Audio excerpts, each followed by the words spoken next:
Bonker Studio Production.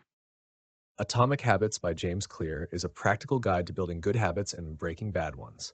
It emphasizes the power of small actions or atomic habits in achieving remarkable results over time. Clear explores the science behind habit formation and offers actionable strategies for creating lasting change, focusing on cues, cravings, responses, and rewards. He highlights the importance of environment, mindset, and identity in shaping habits and provides practical techniques for making positive behaviors automatic. Overall, the book provides a comprehensive framework for transforming habits and mastering personal growth.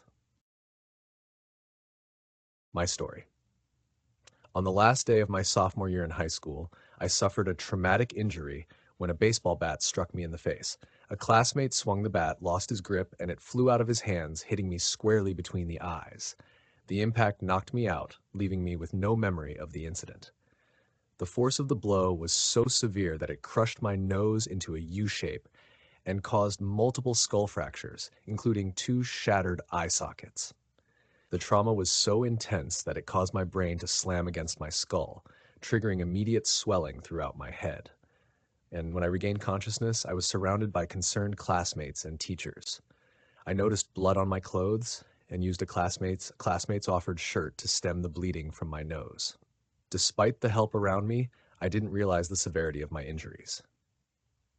My teacher assisted me as we walked to the nurse's office, a journey made slowly and carefully, not realizing how critical every minute was. Upon arrival, the nurse asked basic questions, which I answered incorrectly, clear signs of my disorientation and confusion. Soon after, my condition worsened, and I lost consciousness.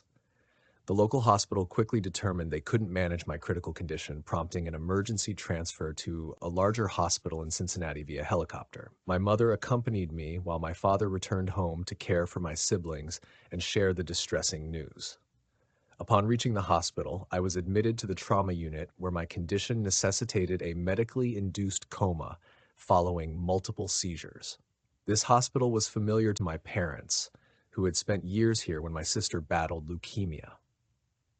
While I was in a coma, my parents received support from hospital staff, including a priest who had helped them decades before. They endured a harrowing night filled with worry and uncertainty. My recovery. Miraculously, by the next morning, my condition stabilized enough for doctors to bring me out of the coma. However, my recovery revealed new challenges. I had lost my sense of smell, which briefly returned in an unusual incident that caused my left eye to bulge out due to air passing through a fracture in my skull. Surgery was scheduled after a week to address the various fractures. Recovery was a long and painful process, marked by double vision and severe mobility issues. It took months before my eye returned to normal and nearly a year before I could drive again. Physical therapy sessions focused on basic movements like walking straight. The road to returning to baseball, my lifelong passion, was tough. A year after my injury, I tried out for the team, but was cut, a devastating blow. Despite this setback, I persisted and eventually made the varsity team in my senior year, though playing time was minimal. College at Denison University marked a fresh start and the beginning of understanding the power of small, consistent habits. This new perspective would eventually help me overcome the challenges and setbacks from my injury. Discovering the power of habits. Choosing to attend Denison University turned out to be one of the pivotal decisions in my life. I earned a place on the baseball team, and despite starting out at the end of the bench as a freshman, I was elated. Coming from a tumultuous high school experience, becoming a college athlete was a significant achievement for me. Knowing that a starting position on the team wasn't immediately in my future, I turned my attention towards organizing my life. While many of my peers were indulging in late nights and video games, I dedicated myself to cultivating good sleep habits, ensuring I went to bed early. I also maintained a clean and orderly room amidst the disarray typical of college dorms. These small changes, though seemingly minor, helped me regain a sense of control and gradually rebuilt my confidence. This newfound self-assurance spilled over into my academics, where improved study habits led me to secure straight A's throughout my freshman year. Habits are routines or behaviors that we perform regularly, often without much thought. Over time, as I progressed through my college years, I developed small but consistent habits that led to achievements I had never imagined at the outset. For instance, I began lifting weights several times a week, transforming my 6 foot 4 inch physique from 170 pounds to a more robust 200 pounds. By my sophomore year, these habits helped me secure a starting position on the pitching staff. By junior year, I was elected team captain, and by season's end, I had made the all-conference team. It wasn't until my senior year, however, that the true impact of my sleep, study, and strength training habits became fully apparent. 6 years after an incident where I was struck in the face with a baseball bat, resulting in a coma, I was honored as Denison University's top male athlete and named to the ESPN Academic All-America team, an accolade awarded to only 33 players nationwide. By graduation, I found my name in the school record books across 8 different categories and received the university's highest academic award, the President's Medal. While it may sound a bit self-congratulatory, my athletic career was far from legendary or historic. I never played professionally. Nevertheless, reflecting on that period, I believe I achieved something equally significant. I reached my full potential. This book is based on the belief that the concepts I discuss can similarly help you reach yours. Life is full of challenges. My injury was a stark example of mine. It taught me a crucial lesson. Even seemingly insignificant changes can lead to extraordinary outcomes if you persist with them over time. We all face setbacks, but ultimately the quality of our lives is largely determined by the quality of our habits. Stick with the old habits and you'll get the same outcomes. Adopt better habits and the possibilities are limitless. There might be individuals who attain remarkable success overnight, but I haven't met them, nor am I one of them. My journey from a medically induced coma to academic All-American didn't hinge on a single breakthrough moment. It was a gradual evolution, a chain of small victories and subtle realizations. The only strategy that worked for me, starting small, later became a guiding principle when I began my own business and embarked on writing this book. The genesis of this book. In November 2012, I embarked on a journey as a public author by launching my articles on jamesclear.com. For many years, I had maintained personal notes on my experiments with habits, and I decided it was time to share these insights with the world. I committed to publishing new content every Monday and Thursday. This routine quickly bore fruit as I garnered my first 1,000 email subscribers within months, and by the end of 2013, that figure had swelled to over 30,000. By 2014, my newsletter had attracted over 100,000 subscribers, ranking it among the fastest growing newsletters online. Initially feeling like an imposter, I had now started to be recognized as an expert in habits. This new identity was both thrilling and somewhat daunting, as I had always seen myself not as an expert, but as a fellow learner exploring alongside my audience.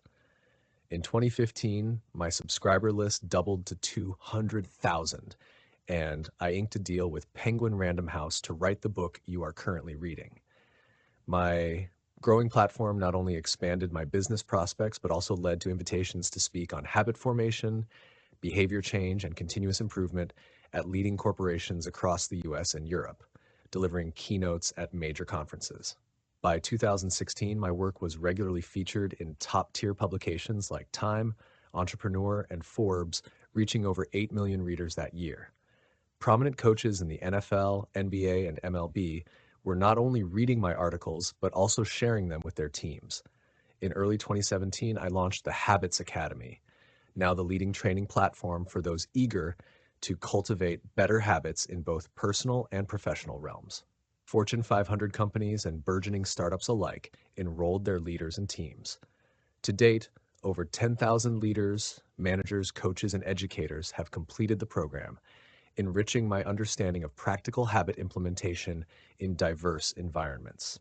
As I finalized this book in 2018, my website, jamesclear.com, was attracting millions of visitors each month, and nearly 500,000 people were subscribed to my weekly newsletter. These numbers far exceeded anything I could have imagined when I started, leaving me both grateful and amazed at the journey thus far. How you will benefit from this book. Naval Ravikant, a prominent entrepreneur and investor, once remarked, To write a great book, you must first become the book. The principles discussed in this book are ones I've come to understand through personal experience. Whether rebounding from an injury, gaining strength in the gym, excelling in sports, becoming a writer, establishing a business, or simply maturing as an individual, small habits have been pivotal in helping me reach my potential. I assume that since you've chosen this book, you're looking to achieve your potential too. In the chapters ahead, I will outline a lifelong strategy for fostering better habits. This book is supported by scientific evidence, but is crafted not as an academic paper, but as a practical manual. You'll encounter a mix of wisdom and actionable advice, all designed to simplify and demystify the science of habit formation and change. The insights in this book draw from various disciplines, including biology, neuroscience, philosophy, and psychology, fields rich with centuries of knowledge.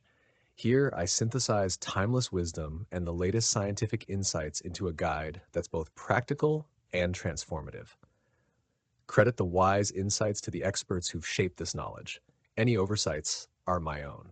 Central to this book is my four-step model of habit formation: cue, craving, response, and reward, and the four laws of behavior change derived from these steps. Those familiar with psychology may recognize elements of operant conditioning, a concept dating back to B.F. Skinner in the 1930s and more recently popularized as cue, routine, reward by Charles Duhigg in his book, The Power of Habit. Skinner's model effectively illustrated how external stimuli can shape behavior, but it fell short in explaining how our inner states, our thoughts, emotions, and beliefs also play a crucial role. Over the past few decades, research has begun to illuminate how these internal states connect to our actions, a theme also explored in this book. The framework I present integrates cognitive and behavioral science, offering a holistic model of human behavior that considers both external influences and internal emotions. While some terminology may be familiar, the insights and applications of the four laws of behavior change provide fresh perspectives on habit management.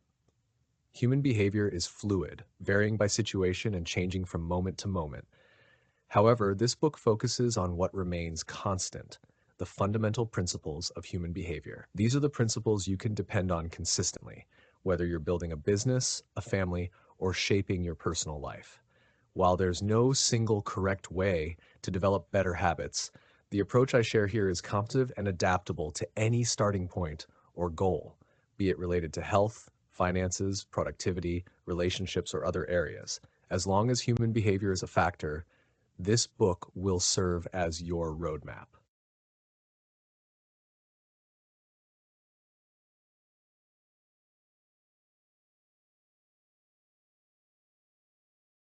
The Man Who Didn't Seem Quite Right. Once, the psychologist Gary Klein relayed to me an intriguing story about a woman with years of experience as a paramedic who attended a family gathering. Upon seeing her father-in-law, she immediately sensed something was amiss. "I don't like the way you look," she told him. Feeling perfectly healthy, her father-in-law quipped, "Well, I'm not too fond of your looks either." But she was serious.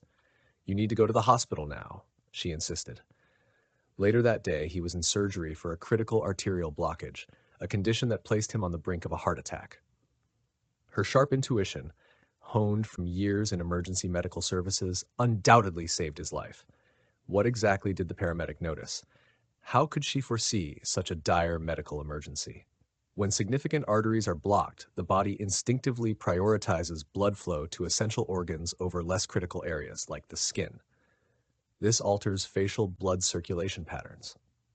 From her extensive experience, the woman had developed an intuitive skill to identify these subtle cues, even if she couldn't articulate precisely what those cues were. This phenomenon isn't limited to medical professionals. It extends across various fields. Military analysts, for instance, can differentiate enemy missiles from friendly aircraft on radar screens under identical conditions. During the Gulf War, Lieutenant Commander Michael Riley made a life-saving decision based on such an intuition, successfully identifying and destroying an incoming missile that appeared identical to friendly planes. Similarly, museum curators can distinguish between genuine artworks and sophisticated forgeries, not always knowing exactly what details alerted them. Experienced radiologists can predict potential stroke sites on brain scans before clear symptoms are visible. I've even heard about hairdressers who can tell if a client is pregnant just from the texture of her hair. The human brain is essentially a prediction machine, continuously processing environmental inputs and making rapid, often subconscious assessments. Through repetitive exposure, whether it's a paramedic, frequently seeing patients with heart issues, or a military analyst observing missile trajectories, the brain learns to recognize critical patterns and cues. They're storing this knowledge for future reference. This capability allows us to react to situations automatically, with our brains encoding lessons from past experiences without our conscious awareness. We often take for granted the incredible range of activities our bodies manage autonomously: hair growth, heartbeat, breathing, digestion. Take hunger, for example. You don't need to see food to know you need to eat. Your body uses non-conscious signals to trigger hunger. This understanding highlights a crucial aspect of human behavior. Habits can form and operate below the threshold of conscious awareness, making them both incredibly useful and potentially risky. Without realizing, we might fall into habitual patterns of behavior, such as covering our mouth when laughing or apologizing before speaking. A retail clerk once habitually cut a customer's credit card in half, mistaking it for the subtle power of small habits. It's common to overvalue a single defining event and undervalue the impact of small daily enhancements. We often fall into the trap of thinking that to achieve great things like losing weight, building a business, or writing a book requires drastic actions that get everyone's attention. However, improving just 1% each day might not seem significant or even noticeable, but its effects are profoundly meaningful over time. Consider this: improving by 1% daily means being 37 times better in just 1 year. Conversely, decreasing by 1% daily leads to almost zero by year's end. Small gains or slight setbacks can accumulate significantly. Habits act as the compound interest of self-improvement. Just as money grows through compound interest, the effects of your habits multiply as you repeat them. They might seem minor day to day, but over months and years, their cumulative impact can be staggering. Only upon reflection after several years do the benefits of good habits and the costs of bad ones become remarkably clear. We often dismiss minor changes because they don't seem impactful at the moment. Saving a bit of money today doesn't make you a millionaire tomorrow, and exercising for a few days doesn't immediately reshape your body. Small changes don't show quick results, tempting us to revert to our old ways. Additionally, it's easy to overlook a bad habit because its immediate consequences are minimal. An unhealthy meal today won't show on the scale tomorrow. Ignoring family for work might be forgiven. Procrastination on a project can seem harmless. These small errors, repeated, lead to significant negative outcomes. Imagine changing an airplane's course by just a few degrees. A slight shift from Los Angeles might end you up in Washington, D.C. instead of New York City. Similarly, small daily habit adjustments can dramatically alter your life's trajectory. A choice that seems trivial today can, over a lifetime, determine the vast difference between who you are and who you could become. Success stems from daily habits, not sporadic monumental efforts. Your current state, successful or not, is less important than the direction your habits are taking you. Being wealthy yet spending more than you earn sets a poor course, while saving a bit each month, even from a position of financial struggle, sets you towards freedom. Your outcomes are merely reflections of your habits. Your wealth reflects your financial habits. Your health reflects your eating habits. Your knowledge reflects your learning habits. What you consistently do shapes your future. Projecting your future can be as simple as examining the small gains or losses each day and understanding their compound effects over the years. Daily decisions like spending wisely, exercising regularly, and learning continually are what will define you. Time amplifies the effects of your habits, working for or against you. Good habits leverage time to your benefit, while bad habits turn time into your foe. Understanding and shaping your habits is critical. They can either serve as tools for success or traps of failure. Recognizing how to manage your habits is essential for steering clear of the detrimental impacts they can have. The idea that your habits can compound for you or against you underscores the significant long-term impact that small, repeated actions can have on your life. Like financial compounding, where small amounts of interest accumulate into substantial gains or losses over time, habits can similarly build upon themselves to yield powerful outcomes. This concept can be understood through several key points.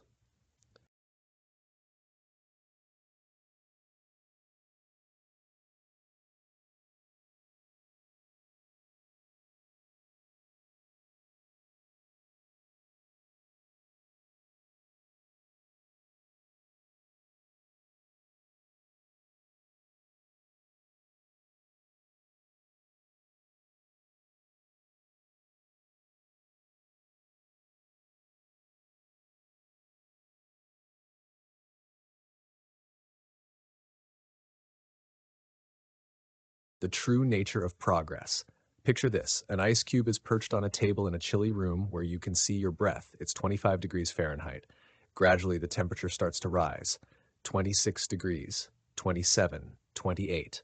The ice cube remains unchanged. 29 degrees, 30, 31. Still, there's no visible difference. Then at 32 degrees, the ice begins to melt.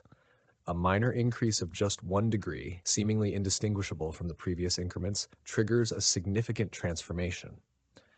Such breakthroughs are often the culmination of numerous preceding efforts that accumulate the necessary potential for a major change. This principle is evident in various scenarios. Cancer remains undetectable for 80% of its life cycle before rapidly overtaking the body, and bamboo spends 5 years building an extensive root system underground only to shoot up 90 feet in a mere 6 weeks. Habits, too, might seem inconsequential until a critical threshold is crossed, unveiling a new level of performance. In the initial and intermediate stages, you may find yourself in what I refer to as the valley of disappointment. You expect linear progress, yet the lack of visible impact during the early stages can be disheartening. It doesn't feel like you are making headway. This is a hallmark of compounding processes. The most impactful outcomes are often delayed. This delayed gratification is precisely why developing lasting habits is so challenging. People make minor adjustments, see no immediate results, and give up. You might think, I've been running every day for a month. Why can't I see any change in my body? This mindset makes it easy to abandon good habits. However, to really make a difference, it's crucial that habits are maintained long enough to surpass what I call the plateau of latent potential. If you're struggling to cultivate a beneficial habit or to break a harmful one, it's not a reflection of your capacity for improvement. Rather, it's likely you haven't yet passed the plateau of latent potential. Complaining about lack of success despite your hard work is akin to lamenting that the ice cube didn't melt when heated from 25 to 31 degrees. Your effort hasn't been wasted, it's been accumulating. All the significant changes occur at 32 degrees. When you do advance beyond the plateau of latent potential, others may perceive it as an overnight success. The external observer only sees the dramatic change, not the preceding buildup. But you know it's the groundwork laid earlier, when progress seemed elusive, that enabled today's leap. This phenomenon mirrors geological pressures, where tectonic plates may grind against each other for millennia, building tension until one day a similar motion releases a massive earthquake. Change can be slow to arrive, yet when it does, it happens swiftly. Achieving mastery demands patience.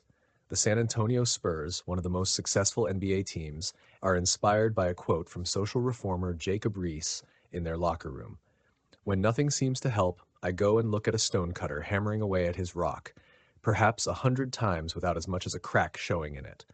Yet at the 101st blow, it will split in two, and I know it was not that last blow that did it, but all that had gone before. Every significant achievement starts with small steps. The genesis of each habit is a single, modest decision. With repetition, this decision evolves into a robust habit, establishing deep roots and branching out. Breaking a bad habit is akin to uprooting a mighty oak, while building a good habit is like nurturing a delicate flower day by day. Ultimately, the ability to endure the plateau of latent potential and break through to the other side hinges on our commitment to stick with a habit long enough to reap the compounding benefits and avoid slipping into detrimental patterns. Shift your focus from goals to systems. It's commonly believed that the key to achieving our desires, whether it's getting in shape, building a thriving business, reducing stress, or spending more time with loved ones, is to set specific, actionable goals. I used to think this way too. I had goals for everything: the grades I wanted, the weights I hoped to lift, the profits I aimed to earn. Sometimes I succeeded, but often I didn't. Over time, I realized that my success had less to do with the goals I set and more with the systems I put in place. What exactly is the difference between systems and goals? This was a distinction I first understood from Scott Adams, creator of the Dilbert comic strip. Goals focus on the outcomes we wish to achieve, whereas systems are the processes that lead us there. For example, a coach might aim to win a championship, but the system involves recruiting tactics, managing assistants, and running effective practices. An entrepreneur might target building $1 million company, but the system would encompass methods for testing product ideas, hiring the right people, and executing marketing strategies.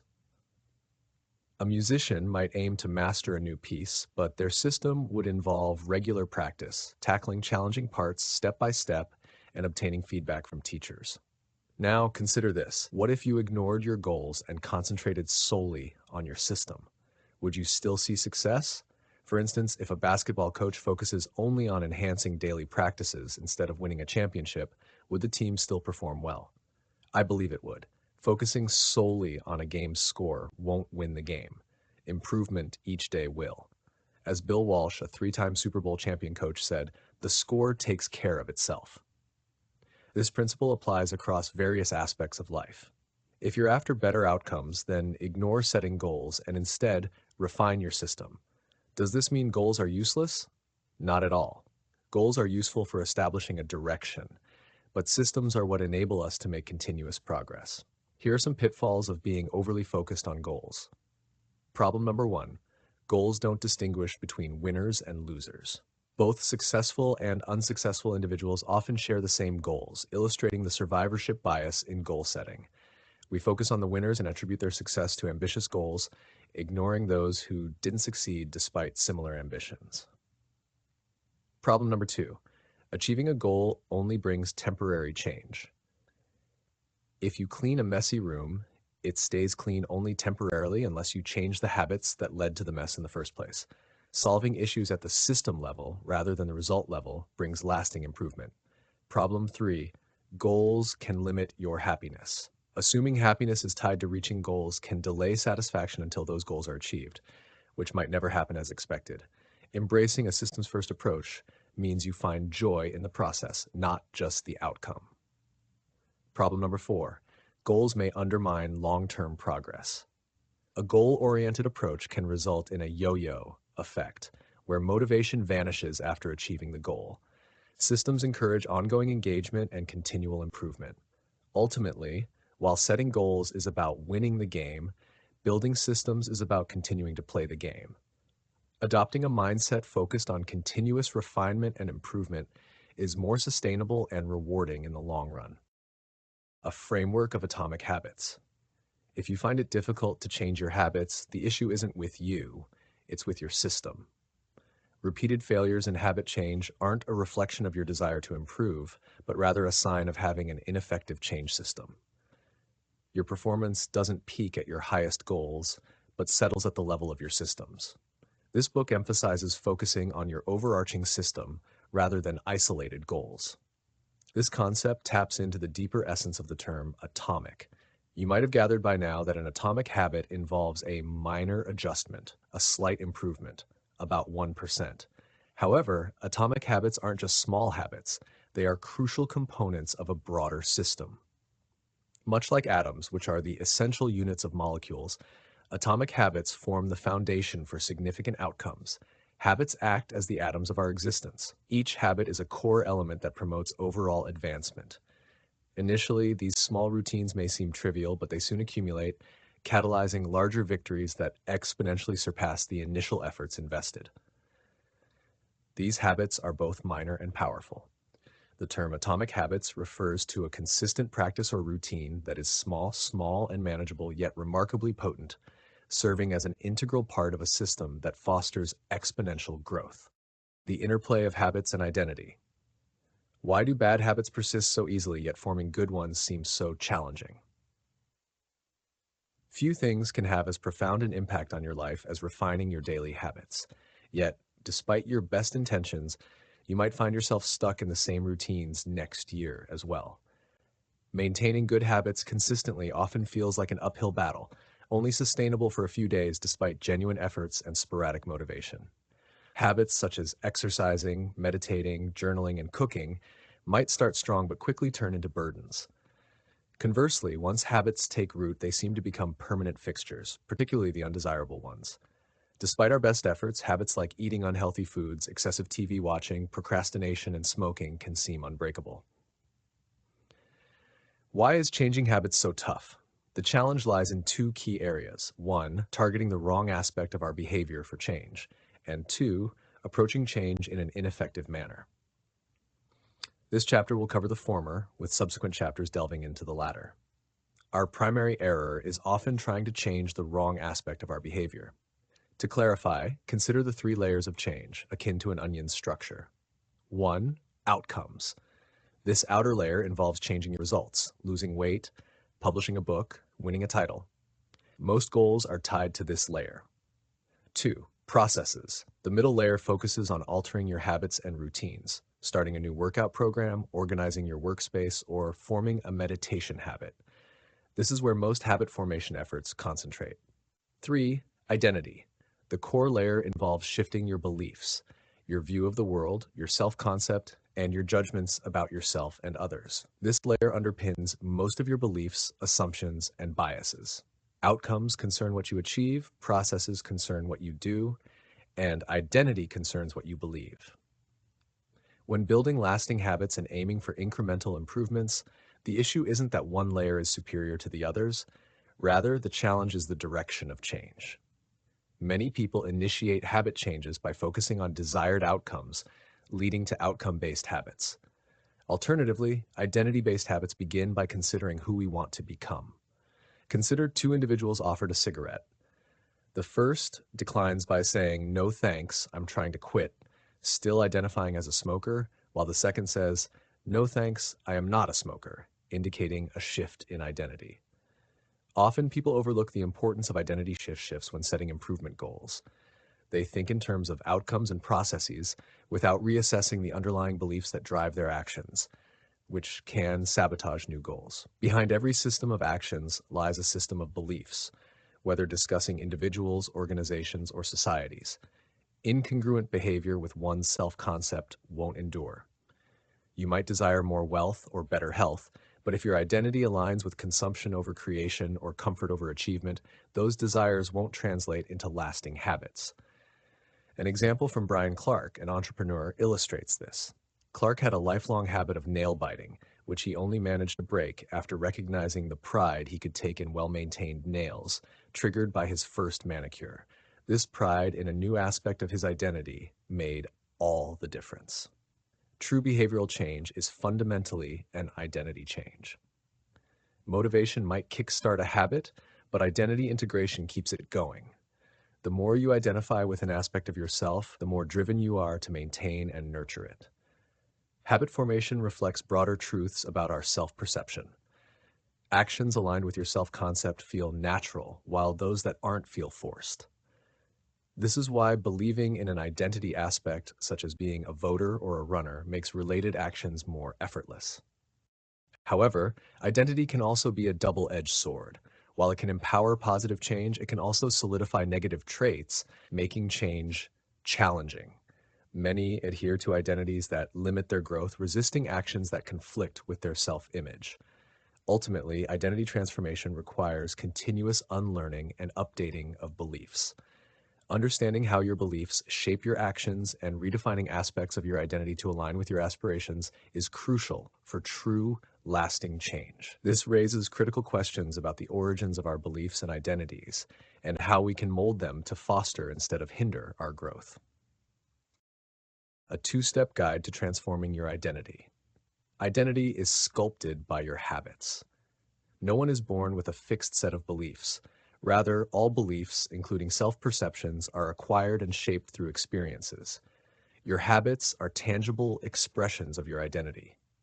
Making your bed daily casts you as an organized person. Writing daily frames you as creative, and regular training highlights your athleticism. Repeated behaviors strengthen the identity they reflect.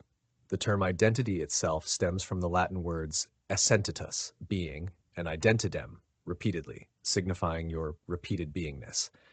Your current identity is sustained by evidence. Attending church regularly for 20 years, studying biology nightly, or braving snow to hit the gym all serve as proofs reinforcing beliefs about who you are. With more evidence, these beliefs solidify. For much of my early life, I didn't see myself as a writer.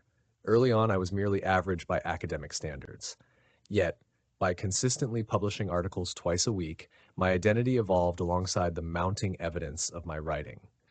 Habits are pivotal in shaping identity due to their frequency. A single act doesn't typically redefine self-image. Repeated actions do, reinforcing self-perceptions over time and shaping who you become. Change is gradual and incremental, achieved through daily habits. Every action is a vote for who you aspire to be. These cumulative actions construct a new identity, proving that small, consistent changes are transformative. Thus, habits are the pathway to identity change. Every written page, music practice, workout, or supportive gesture not only yields results but also reinforces your belief in your capabilities. Each bad habit, conversely, votes against your desired identity. Yet perfection isn't necessary, just a majority of positive votes. Stagnant voting results in unchanged identities. To evolve, you need new evidence based on new actions. The process is straightforward. 1. Define the person you aspire to be. Consider what principles and values you want to embody and determine the outcomes you desire. 2. Prove it through small victories. Work backward from desired results to the qualities needed to achieve them. For instance, becoming a reliable person is crucial to writing a book. This approach enables belief in potential new identities, such as, I am the teacher who advocates for students. I am the empathetic doctor each patient deserves. I am the manager who supports their team.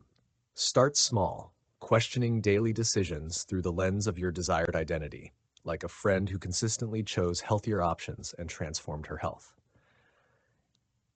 This concept introduces a recurring theme in our discussions, the feedback loop between habits and identity. Your identity informs your habits, and your habits, in turn, shape your identity. This interplay should be guided by who you wish to become, not merely the outcomes you seek. Why habits are crucial to your identity.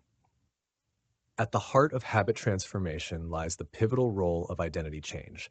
Throughout this book, you'll find detailed guidance on how to cultivate better habits for yourself, your family, your team, and beyond. Yet, the core question remains, are you evolving into the person you aspire to be? The initial step isn't about what or how, but who. Knowing who you want to become is essential. Without this direction, your efforts to change are akin to a ship sailing without a rudder. That's why this is our starting point.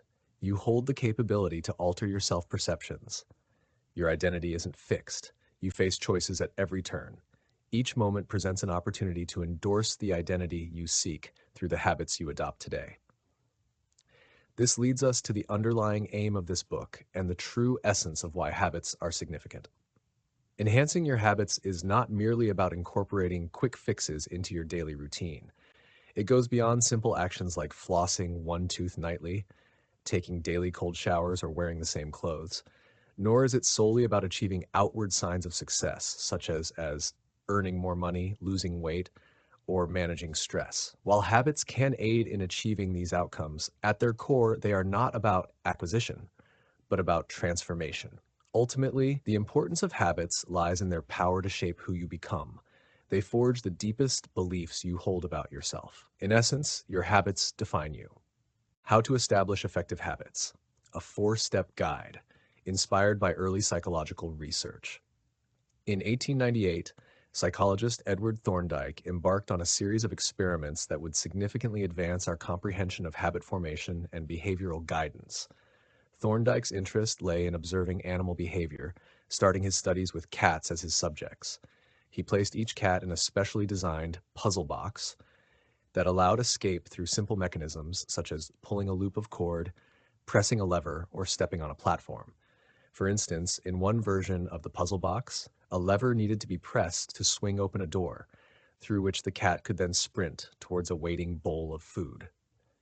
Initially, the cats strive to escape by randomly exploring their confines, nudging into corners, reaching through gaps, and tugging at objects within the box. In due course, a cat might accidentally press the lever, causing the door to open and allowing it an escape route. Thorndike meticulously recorded the cat's activities across numerous trials. Initially, their movements appeared random, but the moment a lever press successfully led to escape, learning commenced.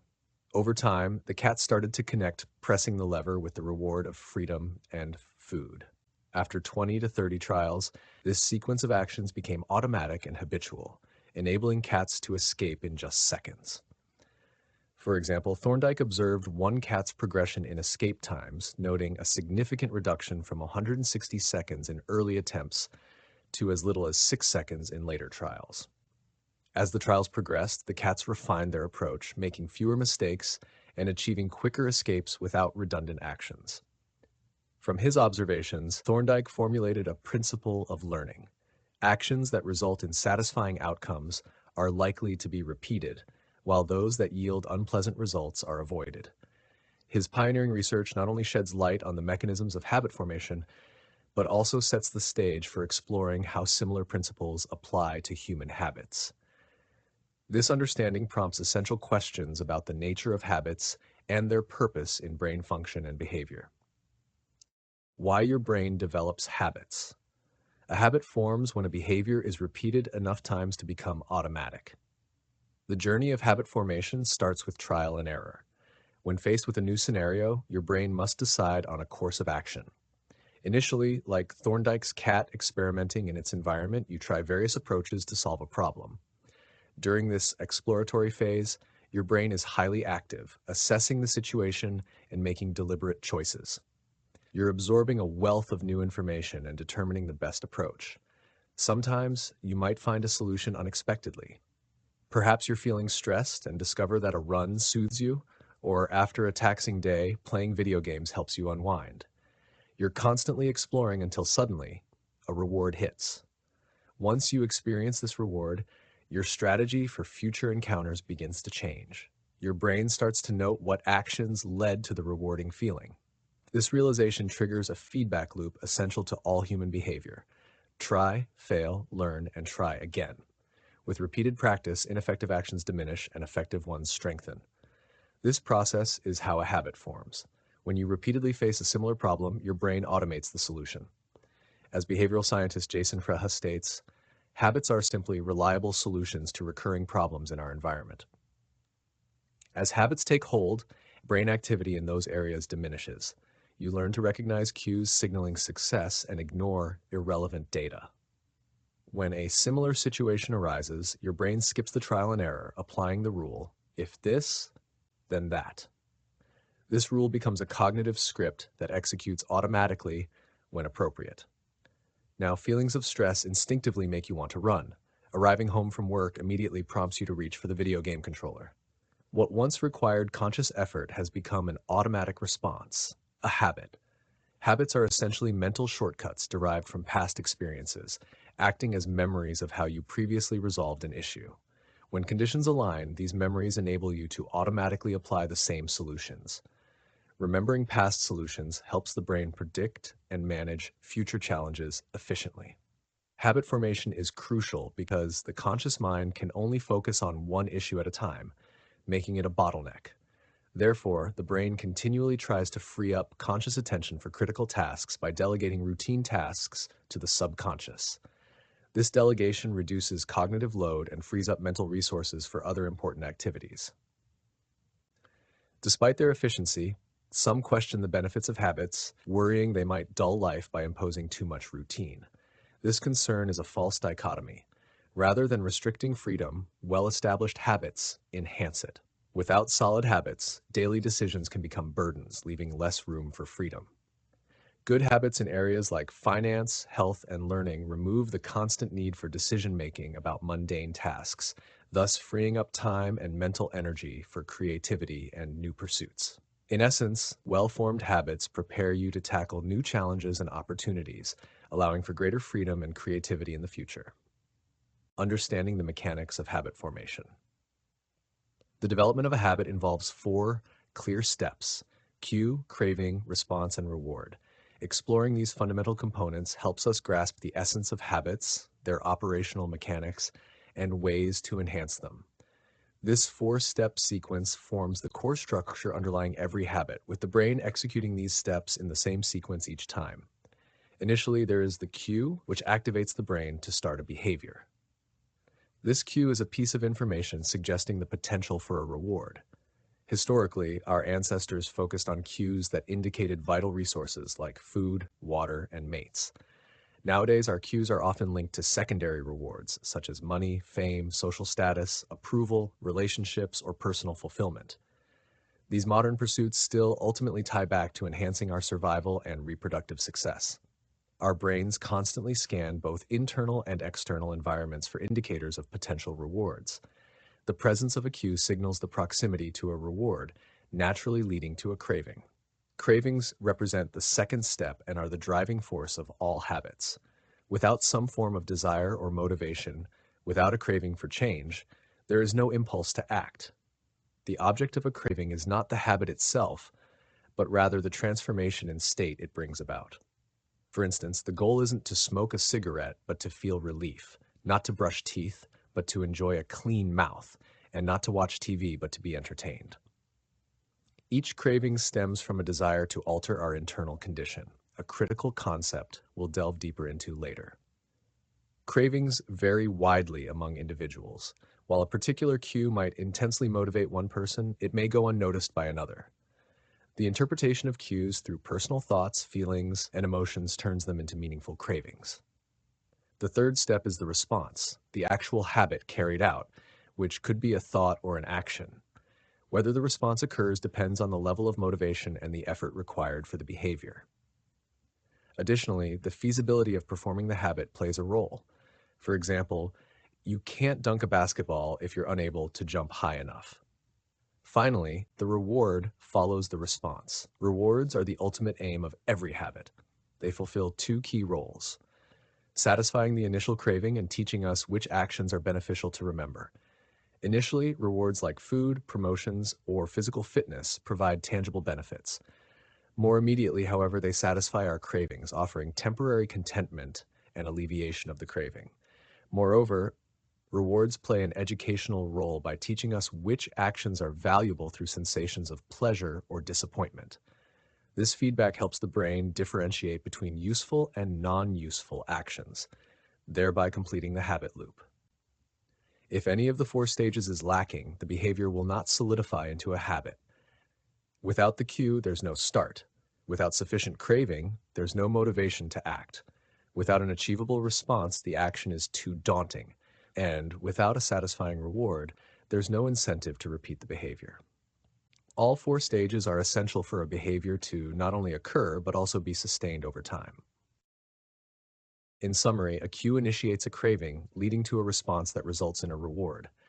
This reward satisfies the craving and becomes linked with the original cue, creating a continuous neurological feedback loop: cue, craving, response, reward. This sequence, known as the habit loop, enables the formation of automatic behaviors. This 4-step cycle operates continuously, not just sporadically, active at every waking moment. The brain persistently monitors its surroundings, anticipates outcomes, tests responses, and learns from the outcomes, all within seconds. This process recurs so swiftly and frequently that we're usually unaware of its complexity. These steps can be divided into 2 phases: the problem phase and the solution phase. The problem phase, consisting of the cue and the craving, is when you recognize a need for change. The solution phase, comprising the response and the reward, is when you act to effectuate that change. Essentially, all behaviors aim to address a problem, whether it's attaining something desirable or alleviating discomfort. Each habit is crafted to solve these challenges. The table on the next page illustrates several real-life examples of this process.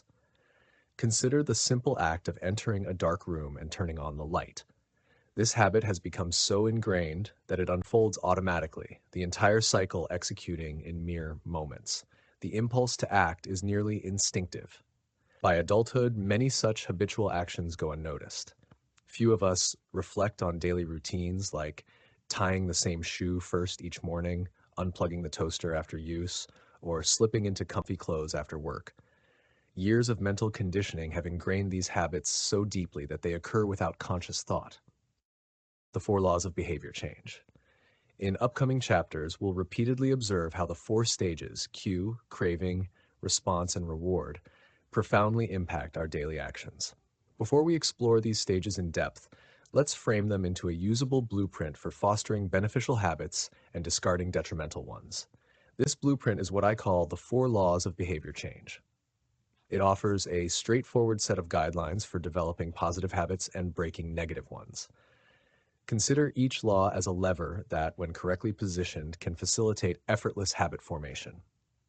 Conversely, improper settings on these levers can make habit change seem unattainable. While it would be overreaching to claim that these laws comprehensively address every facet of human behavior change, they come remarkably close. As we will explore, the four laws of behavior change are applicable across various disciplines, from sports to politics, arts to medicine, comedy to management. These principles are versatile, eliminating the need for distinct strategies for each habit challenge. When you're ready to modify your behavior, simply pose these questions to yourself. 1. How can I make it obvious? 2. How can I make it attractive? 3. How can I make it easy? 4. How can I make it satisfying? If you've ever pondered why there's a gap between your intentions and actions, such as why you haven't lost weight, quit smoking, saved for retirement, or launched that side business, the answers likely lie within these four laws. Understanding and manipulating these laws is crucial for habit creation and cessation. Goals that conflict with human nature are inherently set up for failure. Habits are molded by the systems surrounding us. As we delve into these laws individually in the following chapters, we will guide you on how to construct a system where positive habits flourish spontaneously and negative habits fade.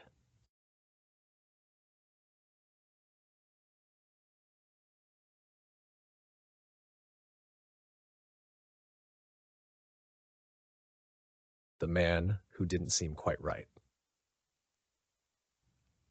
Once, the psychologist Gary Klein relayed to me an intriguing story about a woman with years of experience as a paramedic who attended a family gathering. Upon seeing her father-in-law, she immediately sensed something was amiss. "I don't like the way you look," she told him. Feeling perfectly healthy, her father-in-law quipped, "Well, I'm not too fond of your looks either." But she was serious. "You need to go to the hospital now," she insisted.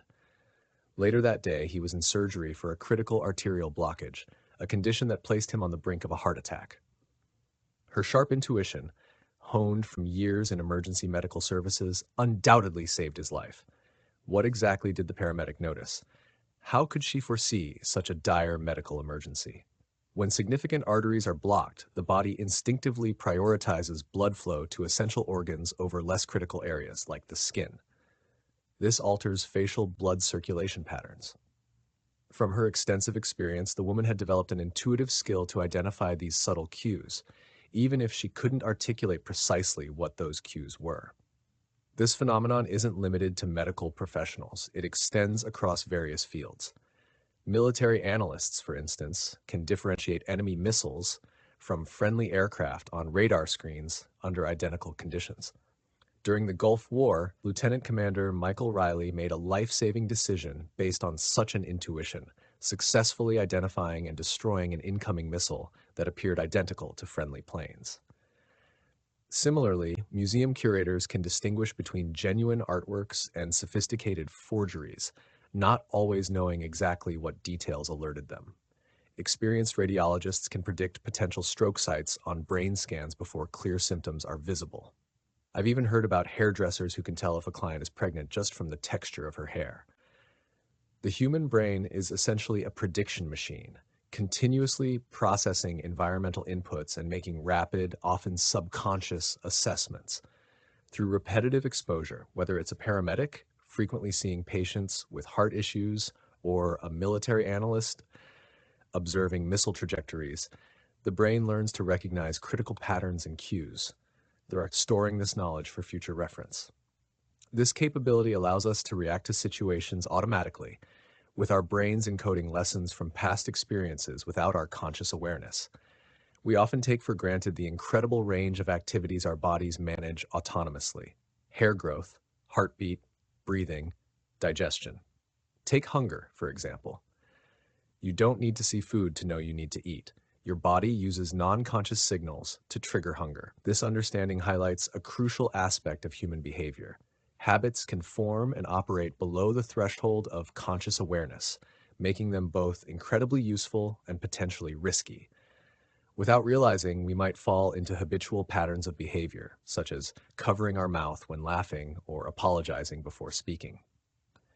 A retail clerk once habitually cut a customer's credit card in half, mistaking it for a used gift card. A former preschool teacher found herself asking adult coworkers if they'd washed their hands after using the restroom. A previous lifeguard would occasionally shout "walk" at running children, all out of ingrained habit. Because these cues often blend into our daily routines, becoming almost invisible, the first step in changing our behavior must be to gain awareness of our existing habits. As Carl Jung famously stated, "Until you make the habits scorecard." Japan's railway system is internationally celebrated for its precision and reliability. Observers in Tokyo might be intrigued by the unique behavior of its train conductors.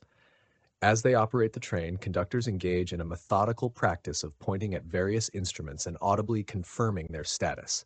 For instance, they might point at a signal and announce, "Signal is green," or verify the train's speed as they enter a station.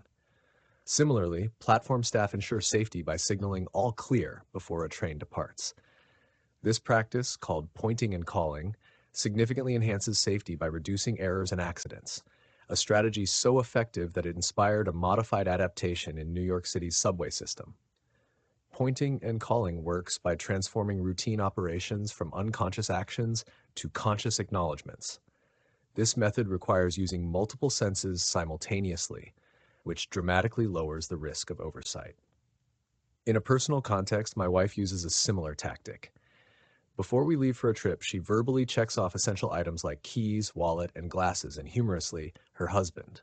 This practice ensures nothing important is forgotten, highlighting how easily habitual actions can become so automatic that they escape our attention, leading to potential mistakes. This underscores a common problem in habit formation: losing awareness of our actions. The impact of our habits can often sneak up on us if we're not careful. To combat this, implementing a personal point-and-call system can be invaluable. This inspired the creation of the Habits Scorecard, a simple tool designed to increase self-awareness of daily routines. To use it, one would list their daily activities and then categorize each as a good, bad, or neutral habit based on its long-term benefits or detriments. Here's an example of how to start a habits scorecard. Wake up, turn off alarm, equals. Check my phone, go to the bathroom, equals. Weigh myself, plus. Take a shower, brush my teeth, floss my teeth, plus. Put on deodorant, hang up towel to dry, equals. Get dressed, make a cup of tea, and so forth. When evaluating habits, consider whether they help you become the person you aspire to be. Effective habits solve problems and align with your identity, while ineffective ones do the opposite. Initially, the goal of the habit scorecard isn't to change your behavior, but to simply observe it without judgment. This step is about acknowledging what you actually do, akin to noting another person's actions. For example, if you habitually eat a chocolate bar each morning, just note that fact without self-criticism. The awareness this fosters can be the first step toward change. For additional support, try applying the pointing and calling technique to your personal habits. For example, if you're trying to eat less junk food, verbally acknowledge the implications of reaching for an unnecessary snack. This makes the consequences more tangible and helps prevent mindless habits from taking control. Ultimately, whether it's remembering a simple errand or adjusting a major life habit, recognizing and acknowledging your actions through strategies like pointing and calling and the habits scorecard can lead to meaningful behavior change by enhancing your awareness of your own habits. The best way to establish a new habit. In 2001, British researchers began a study with 248 participants to cultivate better exercise routines over a 2-week period. The participants were split into 3 groups. The first group, serving as the control, was asked only to record their exercise frequency. The second group, dubbed the motivation group, tracked their workouts and read materials outlining the health benefits of exercise. Researchers further explained to them how regular physical activity could decrease the risk of coronary heart disease and enhance cardiac health. The third group received the same information as the second group, ensuring they were equally motivated. However, this group also made specific plans regarding the timing and location of their exercise for the coming week. They completed the statement: "During the next week, I will engage in at least 20 minutes of vigorous exercise on day at time in place." Results showed that while only 35 to 38% of participants in the first 2 groups exercised at least once per week, a significant 91% of the third group did so, more than doubling the average rate. This type of plan is known as an implementation intention, a predetermined strategy detailing when and where one will act. This method uses common triggers for habits, time and location, to increase the likelihood of acting. The formula for setting an implementation intention is simple. When situation X arises, I will perform response Y. Research across hundreds of studies has validated the effectiveness of implementation intentions in helping people stick to their goals, from scheduling medical appointments to committing to regular recycling. In instances like voting, where researchers have participants plan out details like their travel route to the polling station and time of departure, voter turnout notably increases. Similarly, government programs that prompt citizens to plan tax payments or arrange for late traffic fine settlements have seen success. The underlying message is clear. When individuals plan out the specifics of when and where they will perform a new habit, they are far more likely to follow through. Too often, people attempt to change their habits without planning the details. Statements like "I'm going to eat healthier" or "I'm going to write more" remain vague and lack the specificity needed for action. An implementation intention, however, transforms these ambiguous desires into actionable plans. Clarity, rather than motivation, is often what is missing. Knowing precisely when and where to act removes the paralysis of choice and the need for motivation at the moment. To employ this strategy effectively, one might use the template: I will behavior at time in location. Examples: meditation. I will meditate for 1 minute at 7 a.m. in my kitchen. Studying. I will study Spanish for 20 minutes at 6 p.m. in my bedroom. Exercise. I will exercise for 1 hour at 5 p.m. at my local gym. Relationship nurturing. I will make my partner a cup of tea at 8 a.m. in the kitchen. Starting a habit on the first day of the week, month, or year can be particularly effective, as these moments inspire a sense of new beginnings and motivation. Beyond helping you stick to your habits, being specific also helps you decline distractions that could derail your progress. Clear, planned actions allow you to prioritize and avoid wasting time on non-essential tasks. By establishing a time and place for your habits, you set yourself up to naturally develop these behaviors through repetition, much like Pavlov's dogs who learn to associate a bell with food. Implementation intentions are not just about forming habits, they're about transforming intention into automatic behavior. Habit stacking, a straightforward strategy for revamping your habits. The story of the French philosopher Denis Diderot, who spent much of his life in poverty, is a striking one. His financial fortunes changed dramatically in 1765 when he was unable to afford his daughter's wedding. Known as the co-founder and a prolific contributor to the Encyclopédie, one of the most significant encyclopedias of the time, Diderot caught the attention of Catherine the Great. The Empress of Russia, an admirer of his work and an avid bibliophile, purchased his library for £1,000, a sum equivalent to over $150,000 today. This windfall not only allowed him to pay for his daughter's wedding, but also to indulge in a luxurious scarlet robe. The robe, however, soon appeared out of place among his modest belongings.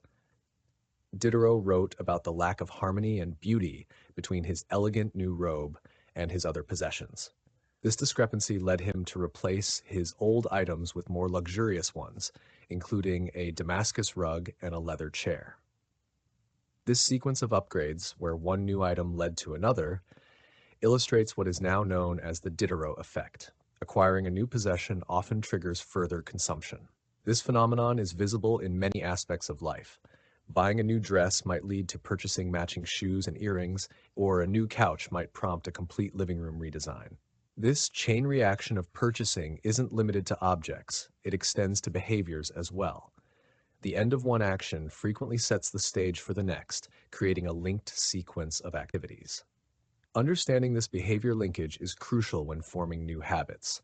One effective method is habit stacking, a concept developed by BJ Fogg as part of his Tiny Habits program.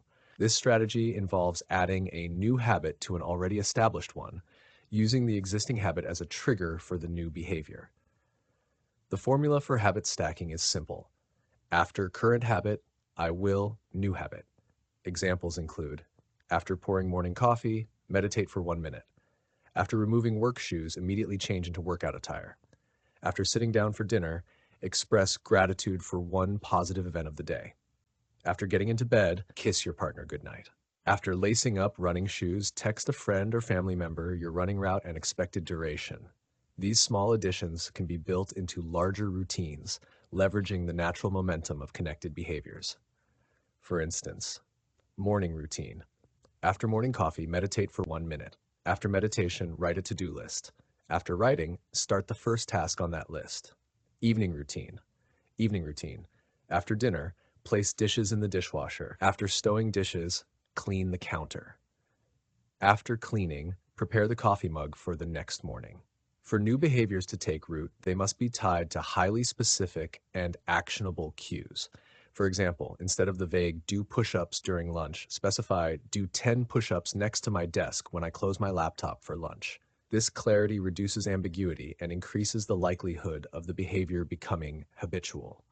To find the right trigger for your new habit, create a list of your daily activities and pair these with potential new habits. Habit stacking not only makes new behaviors more noticeable, but also provides a clear plan for implementation, crucial for turning actions into habitual patterns. By understanding and using the principles of habit stacking, you can effectively integrate new behaviors into your life, harnessing the power of your existing habits. Motivation isn't everything. Setting plays a crucial role. Dr. Ann Thorndike, a primary care physician at Massachusetts General Hospital, had an innovative notion. She was confident she could transform the dietary habits of thousands of hospital staff and patrons, not by boosting their determination or drive, but by not attempting to influence their motivation at all. In fact, she planned to make these changes without directly interacting with them. Thorndike and her team embarked on a 6-month research project aimed at reshaping the choice architecture of the hospital's cafeteria. Their first step was to rearrange the drink displays.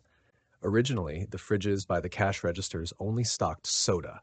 The researchers introduced water in these fridges and added baskets filled with bottled water near the food stations, while keeping soda in its usual spots. This meant water was now as accessible as soda everywhere in the cafeteria. 3 months later, soda sales had decreased by 11.4%, whereas bottled water sales rose by 25.8%. A similar strategy applied to food selections yielded comparable outcomes, without a single verbal prompt needed. This experiment highlights how our choices are often less about the products themselves and more about their placement. If I enter a kitchen and spot cookies on the counter, I might end up eating several without even being hungry. Similarly, a table loaded with donuts at work makes it challenging to resist grabbing one occasionally. Essentially, our surroundings and the cues they provide heavily influence our behaviors. The environment acts as an unseen force, molding our actions. Regardless of individual differences, people's behaviors tend to follow predictable patterns under specific environmental conditions. For example, in church, whispers dominate. On a dark street, caution prevails. This suggests that change is most often external, not internal. Our environments shape us. Kurt Lewin, a psychologist, introduced a formula in 1936 stating behavior equals a function of the person and their environment. B equals FPE. This principle was soon applied in the business world, most notably through Hawkins Stern's 1952 concept of suggestion impulse buying, indicating that product placement can spontaneously create consumer need.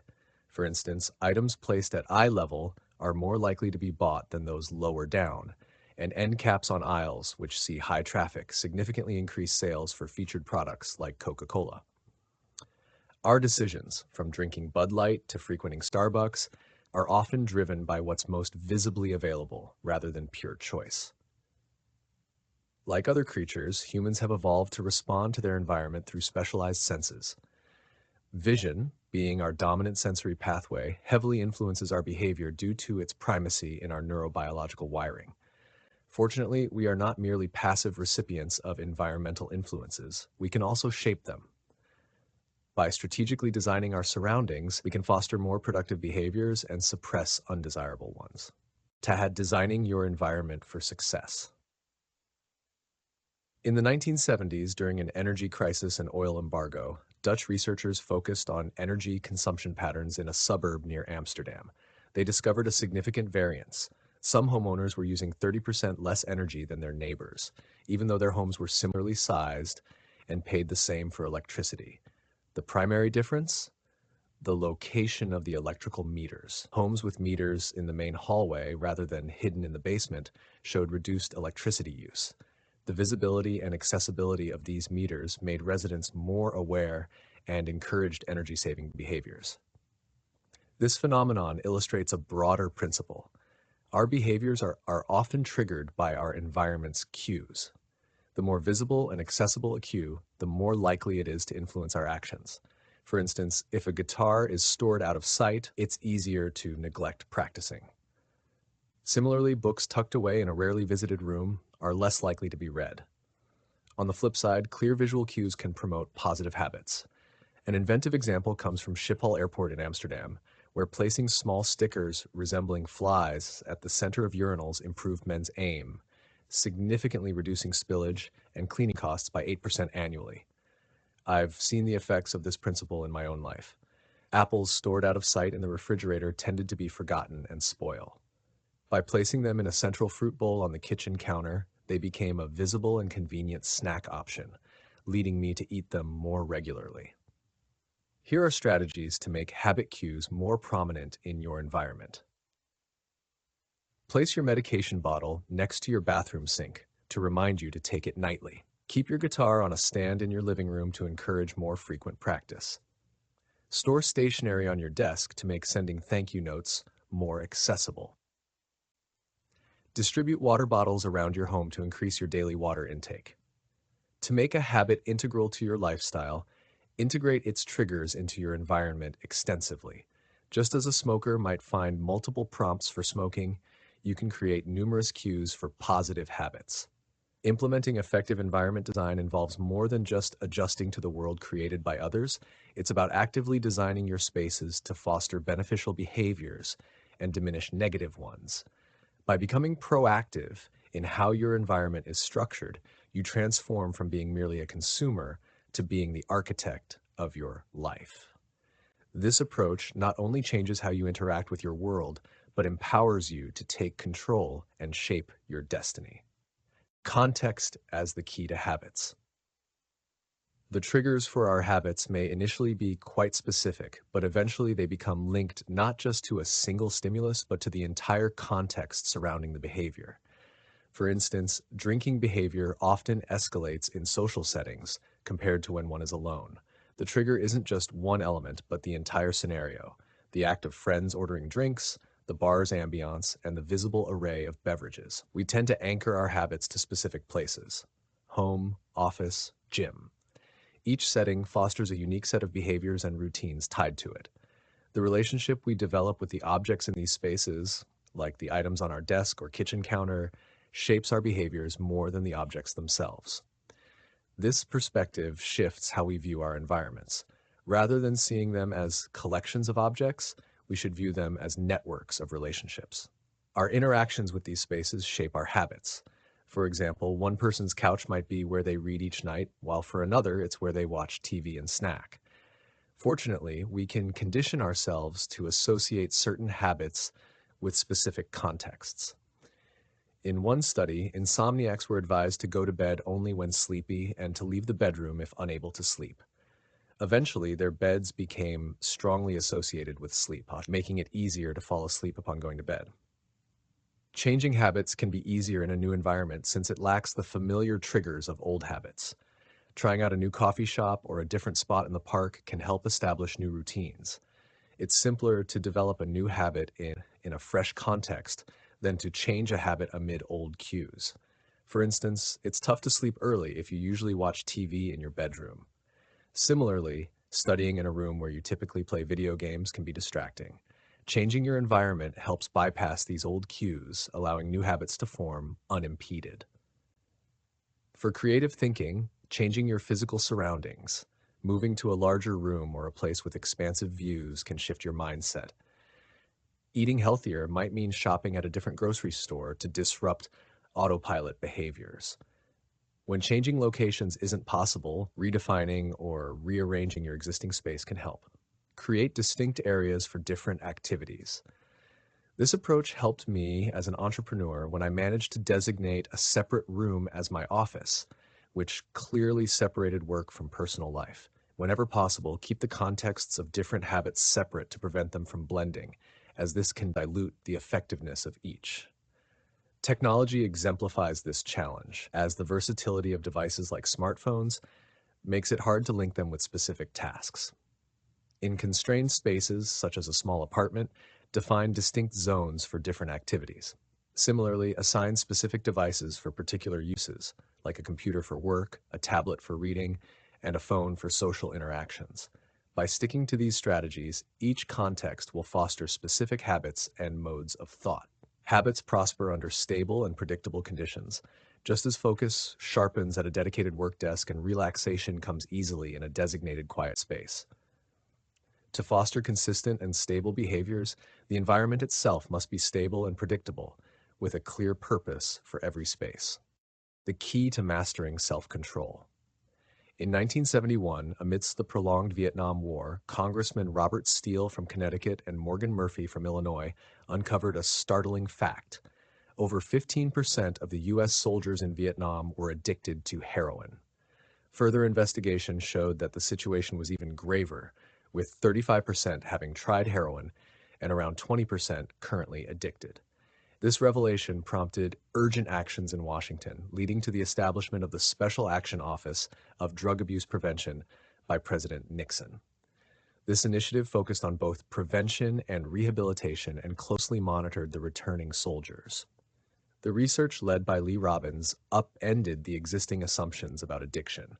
Robbins discovered that upon returning home, only about 5% of the formerly addicted soldiers relapsed within a year, and only 12% relapsed within 3 years. This indicated that nearly 90% of those who used heroin in Vietnam overcame their addiction almost immediately upon returning home. This challenged the then prevailing notion that heroin addiction was a lifelong and irreversible affliction. Instead, Robbins demonstrated that environmental changes could lead to the dissolution of even severe addictions. In Vietnam, soldiers were constantly exposed to stress, easy access to drugs, and social circles that facilitated drug use. Back home, these triggers disappeared, leading to a dramatic reduction in addiction. This phenomenon starkly contrasts with the typical scenario of drug users who get clean in a controlled environment, only to relapse upon returning to their old trigger-filled environments. Here, the relapse rate often mirrors the inverse of the Vietnam study, where approximately 90% fall back into addiction. The Vietnam study shifts the narrative from viewing bad habits as a moral failing to understanding them as contextually driven. Society often labels those struggling with habits like overeating, smoking, or drug use as lacking self-discipline or moral integrity. However, research now suggests that what we perceive as self-control is less about individual moral strength and more about strategically managing one's environment to minimize temptations. The most disciplined individuals, it turns out, are not constantly exercising sheer willpower, but are instead adept at creating environments that reduce the need for it. This understanding is vital, as it aligns with how habits operate in the brain. Once formed, they can be triggered by specific cues, even after many years. For instance, a former smoker might find themselves craving a cigarette years later in a specific setting, like horseback riding, if that was their routine. This is because the environmental cue, the context of horseback riding in this case, reactivates the old habit. Understanding this mechanism, we see why attempts to change behaviors through fear or shame can backfire, intensifying the very habits we aim to eliminate. Habits self-perpetuate by creating the emotional states they ostensibly address, trapping individuals in a cycle of repeated behavior. This insight leads to a profound shift in strategy for changing behaviors. Instead of fighting a battle of wills against temptation, it is more effective to eliminate the cues that trigger bad habits. Simple actions like removing a television from the bedroom or keeping a phone in another room can profoundly reduce undesirable behaviors. Ultimately, self-control is not about continually denying temptation, but rather about smartly structuring our environments to sidestep the need for constant vigilance. By making the cues for desired behaviors obvious and those for undesirable ones invisible, we set the stage for lasting change. This strategic approach to behavior modification is the true secret to self-control.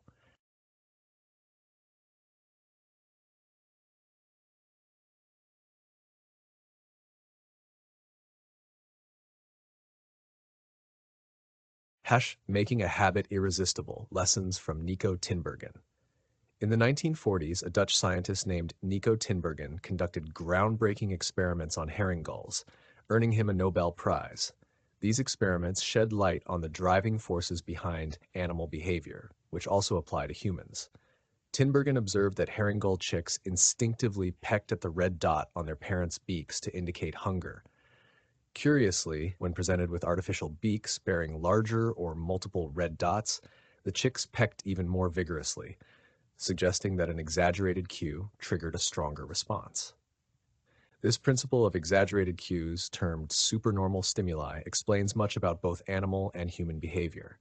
For example, Tinbergen noted that a gray-lag goose would diligently retrieve any round object near its nest, mistaking it for an egg, especially if the object was unusually large.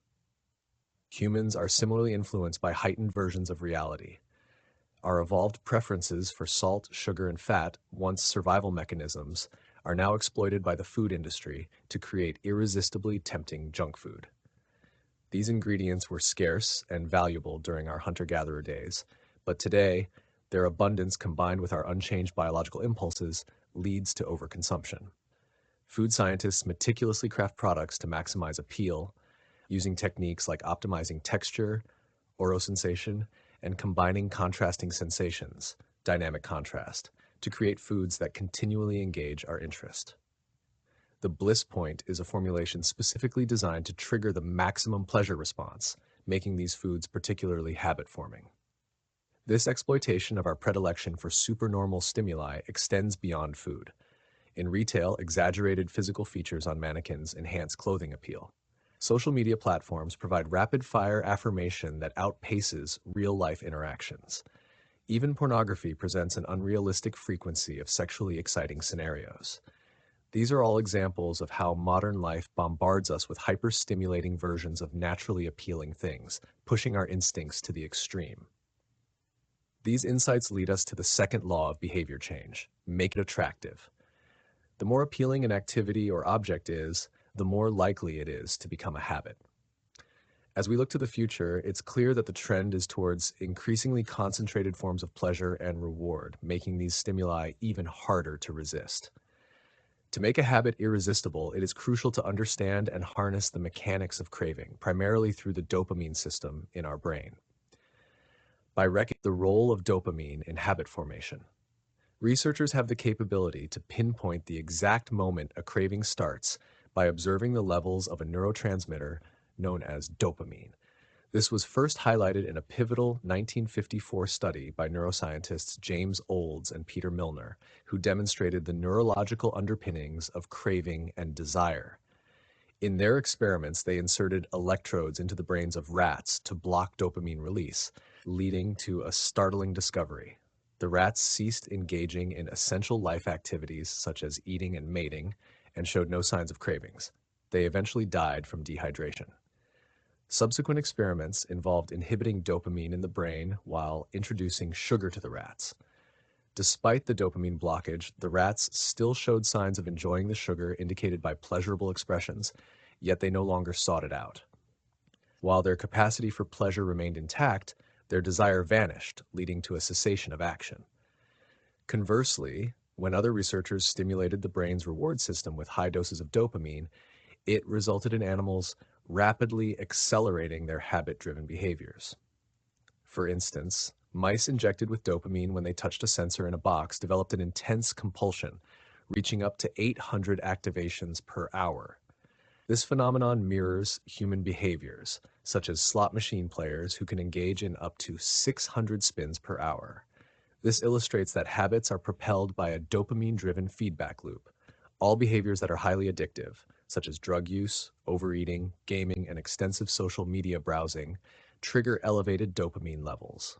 This also applies to fundamental behaviors like eating, drinking, engaging in sexual activities, and social interactions. Originally thought to be primarily associated with pleasure, dopamine is now understood to be integral to various neurological functions, including motivation, learning, memory, response to aversion, and voluntary movement. The central lesson about habits is that dopamine is released not only during pleasurable experiences, but also in anticipation of them. For example, a gambling addict experiences a surge of dopamine before a bet rather than after a win, and a cocaine addict's dopamine levels spike at the sight of the drug. It's the anticipation of a reward rather than its realization that compels us to act. The same neural reward system activated by receiving a reward is also triggered in anticipation of it. This explains why sometimes the anticipation of an event can be more thrilling than the event itself, such as a child dreaming about Christmas morning or an adult fantasizing about a vacation. The brain allocates a significant portion of its circuitry to the wanting of rewards, comprising major areas like the brain stem, nucleus accumbens, and ventral tegmental area, while the liking aspects occupy much smaller, scattered regions known as hedonic hotspots.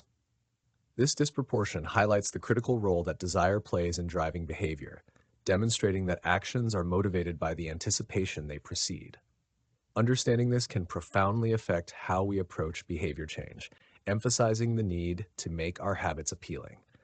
This approach, known as temptation bundling, leverages the power of anticipation to foster positive habits. Leveraging temptation bundling to enhance habit appeal. Ronan Byrne, an electrical engineering student in Dublin, tapped into his passion for Netflix to motivate himself to exercise more. He ingeniously modified his stationary bike to link with his laptop and TV, programming it so that Netflix would only play while he maintained a certain pedaling speed. Slowing down meant his favorite show would pause, a clever way to combat sedentary binge-watching habits. Byrne was essentially using a strategy called temptation bundling to make his exercise routine more appealing. This technique involves pairing a desired activity with a necessary one. In Byrne's scenario, he combined his enjoyment of Netflix with his need to exercise. This strategy is not just for individuals, businesses use it too. For example, when the American broadcasting company ABC introduced its Thursday night lineup for the 2014-2015 season, featuring shows by Shonda Rhimes, they executed a large-scale temptation bundling.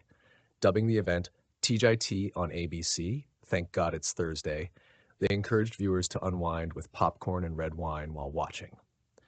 Andrew Kubitz, ABC's head of scheduling, saw Thursday nights as an opportunity for viewers to relax and have fun, effectively linking leisure activities like drinking wine and eating popcorn with watching ABC's lineup. Over time, this association made tuning into ABC synonymous with relaxation and enjoyment, making the habit of watching TV on Thursday nights more attractive. Temptation bundling can also be personal and tailored to individual needs and wants. For instance, if you enjoy celebrity gossip but need to exercise more, you could make a rule to only indulge in tabloids at the gym. Or if you like getting pedicures but need to catch up on emails, you might decide to only treat yourself to a pedicure while organizing your inbox. This strategy aligns with Premack's principle, which suggests that more probable behaviors can reinforce less probable behaviors. Essentially, engaging in a desired activity can make a less appealing necessary task more tolerable. You can further refine this approach by combining it with habit stacking, a concept discussed earlier. This combines creating behavior sequences that tie a needed habit to a desired one. 1 after current habit, I will habit I need. 2 after habit I need, I will habit I want. For example, morning routine. After I grab my morning coffee, current habit, I will think of something I was grateful for yesterday, need. After that, I will catch up on the latest news, want. Work routine. After returning from lunch, current habit, I will make 3 sales calls, need. Once done, I'll check sports updates on ESPN, want. Leisure adjustment. When I reach for my phone, current habit, I'll do 10 burpees, need. After that, I can scroll through Facebook, want. The aim is to eventually look forward to the necessary activities because they enable you to engage in your preferred ones, creating a compelling reason to stick to your habits. Temptation bundling creates a more enticing version of a habit by linking it with something you already enjoy. While crafting an irresistible habit might be challenging, this straightforward technique can make nearly any habit significantly more appealing. Family and friends play a significant role in shaping our habits. In 1965, Laszlo Polgar, a Hungarian man, passionately rejected the notion of innate talent, advocating instead for the power of deliberate practice and good habits in shaping genius. He sought a wife, Clara, who shared his beliefs, and together they embarked on an experiment to nurture their children into chess prodigies. Their daughters, Susan, Sophia, and Judith, were immersed in a home environment saturated with chess. Homeschooled and constantly engaged in chess-related activities, they swiftly rose to prominence in the chess world. Their extraordinary achievements showcase not only their talent, but also the profound influence of their upbringing. Despite the unconventional nature of their childhood, the Polgar sisters fondly reminisce about their upbringing. Their household, where chess was paramount, instilled in them a deep love for the game. Their story underscores how familial and societal norms can shape behavior, making certain habits not just accepted, but celebrated. The alluring force of social conventions. In our human nature lies a tendency to congregate. We yearn for acceptance, connection, and validation from our peers, ingrained deeply within our survival instincts. Throughout our evolutionary journey, our ancestors thrived in tribes where separation from the group spelled doom. Thus, the axiom, "the lone wolf dies, but the pack survives," resonates through our collective history. Collaboration and bonding within these tribes ensured safety, reproductive opportunities, and access to resources, as noted by Charles Darwin. Hence, the innate desire to belong remains one of our primal urges, casting a significant sway over our contemporary behaviors. From our earliest days, we don't consciously select habits. Rather, we absorb them from our social milieu, friends, family, community, and broader society. Each group brings forth its own norms and expectations, subtly shaping our daily conduct. These social norms, though often invisible, serve as guiding principles, subtly influencing our actions, even when not at the forefront of our consciousness. As Michel de Montaigne remarked, the customs and practices of life and society sweep us along. Typically, conforming to these norms feels effortless, as the innate desire to belong pervades. Growing up in a family that values chess, for instance, makes the game appealing. Similarly, working in an environment where expensive suits are the norm encourages similar expenditure. Such behaviors become attractive when they facilitate inclusion. 3 particular groups hold sway over our habits. 1. The close. Proximity significantly impacts our behavior, both physically and socially. We emulate the actions of those nearest to us, be it parents, peers, or coworkers. Whether it's adopting their communication style or lifestyle habits, our proximity to them amplifies the likelihood of imitation. Research demonstrates that individuals are more prone to obesity if their close contacts are obese, showcasing the potent influence of immediate social circles. To harness this effect for positive change, immersing oneself in a culture where desired behaviors are commonplace proves beneficial. Observing others regularly engage in these behaviors renders them more attainable. Moreover, joining a group where common interests already exist further enhances the appeal of habit formation, as shared identities foster a sense of belonging. The many. Solomon Ash's experiments elucidate the human tendency to conform in the face of uncertainty. When unsure, we instinctively look to the group for guidance, even if it means disregarding our own perceptions. As the number of concurring voices increases, so does the inclination to align with them, irrespective of personal conviction. However, this inclination towards conformity can sometimes stifle individual aspirations, as observed in chimpanzees adapting less efficient behaviors to assimilate with their group. The allure of acceptance often outweighs the desire for authenticity, compelling individuals to prioritize conformity over personal convictions. 3. The powerful. Human aspiration for power, prestige, and status drives us to emulate behaviors that garner admiration and respect. From mimicking successful individuals to avoiding actions detrimental to our status, our daily habits often mirror those we admire. High-status individuals wield considerable influence, their actions serving as benchmarks for emulation. The Polgar sisters exemplify the enduring impact of social influences on behavior. Their relentless pursuit of chess mastery stemmed not only from personal dedication, but also from cultural validation and acclaim. Positive reinforcement from their environment reinforced their commitment, underscoring the symbiotic relationship between individual effort and societal recognition. In essence, social norms exert a profound influence on our behaviors, guiding us towards conformity and acceptance within our social spheres. Understanding and leveraging these dynamics can empower individuals to cultivate habits conducive to personal growth and fulfillment within the tapestry of social conventions. Discovering and rectifying the roots of your unwanted habits. In late 2012, amidst the bustling streets of Istanbul, I found myself in a quaint apartment just a stone's throw away from Istiklal Caddesi. Accompanying me on this journey was Mike, not your typical guide, but rather a fellow explorer who had made Turkey his home for the past 5 years. As we lounged in the weathered armchairs, Mike shared insights gleaned from his own experiences while I soaked in the warmth of his wisdom. Our evening unfolded amidst the company of Turkish friends, a diverse group whose common bond was their past dalliance with smoking. Intrigued by their stories, I probed into the genesis of this habit. One of them shrugged and remarked, "It all starts with friends, one puff, and the journey begins." Yet, what truly captivated me was the revelation that half of those present had successfully severed ties with cigarettes. Mike, a testament to this triumph, attributed his liberation to a book titled Alan Carr's Easy Way to Stop Smoking. According to Mike, the book didn't merely provide a cessation method, it dismantled the mental fortresses erected by addiction. It confronts you with the truth, he explained. You realize you're not a victim of nicotine's grasp, you're reclaiming control. Intrigued, I delved into its pages, uncovering a revolutionary approach to combat cravings.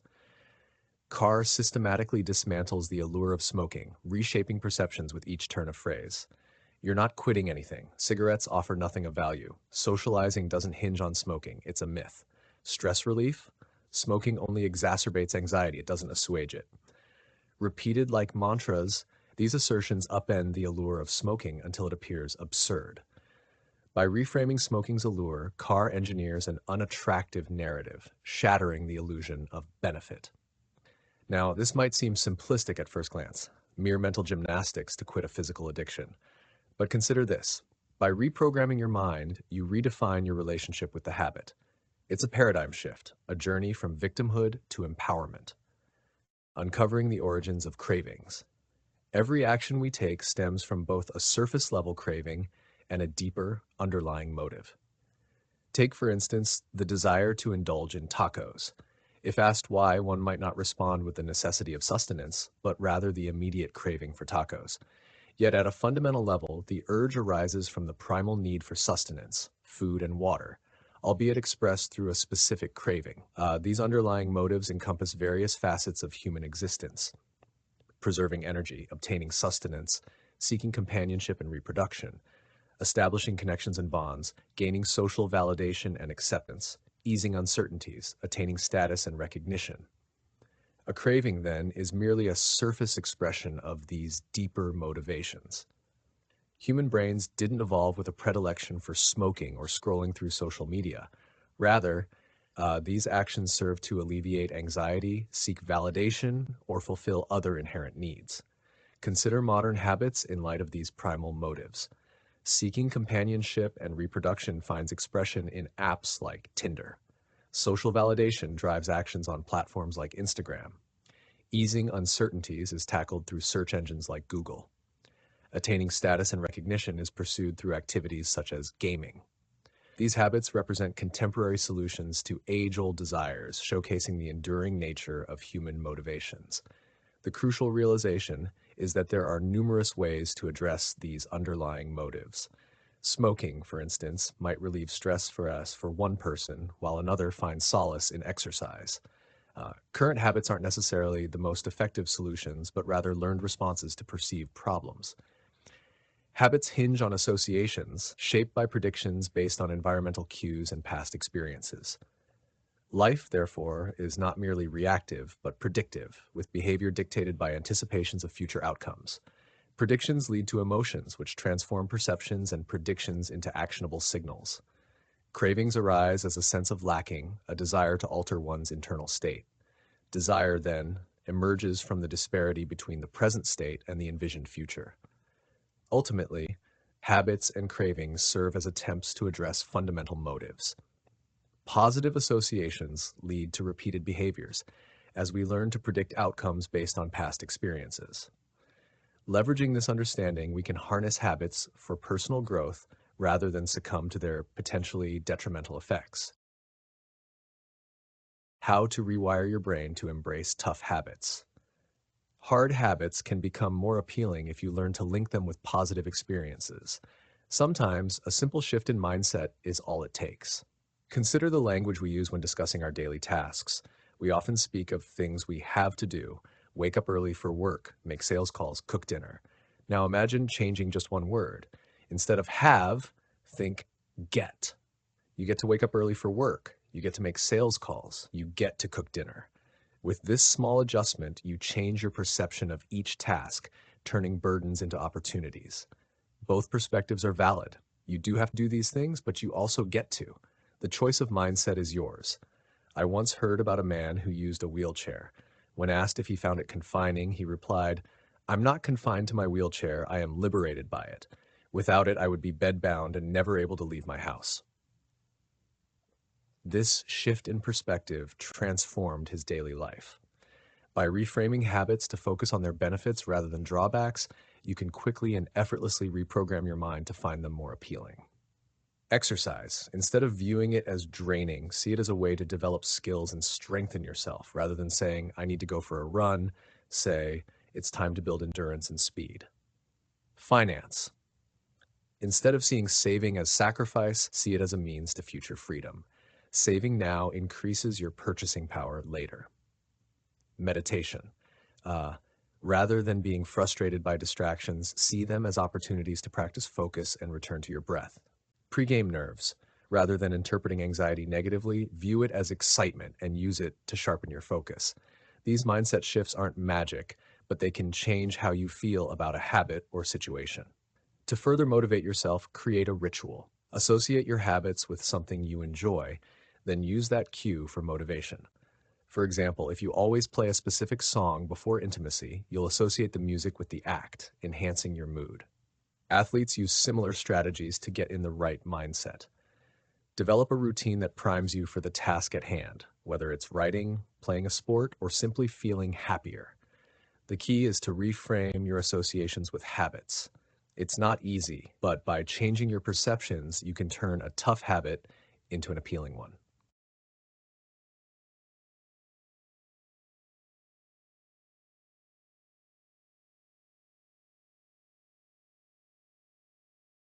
In the opening session of his class, Jerry Woolsman, a professor at the University of Florida, split his film photography students into two factions.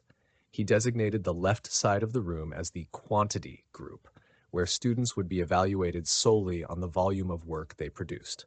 Their final grades would be determined by the number of photos submitted: 100 for an A, 90 for a B, and so on. Conversely, the right side of the classroom represented the quality group. Here, students were tasked with delivering just one photo, but it had to be near perfection to secure an A grade. Upon conclusion of the term, Woolsman was taken aback to discover that the quantity group had produced the most outstanding photos. Throughout the semester, these students had been actively engaged in taking photos, experimenting with techniques, and refining their skills.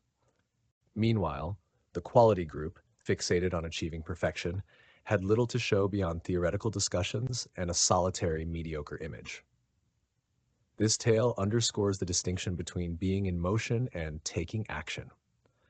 While planning and strategizing are important aspects of motion, they alone do not yield tangible results. Action, on the other hand, is the driving force behind actual outcomes.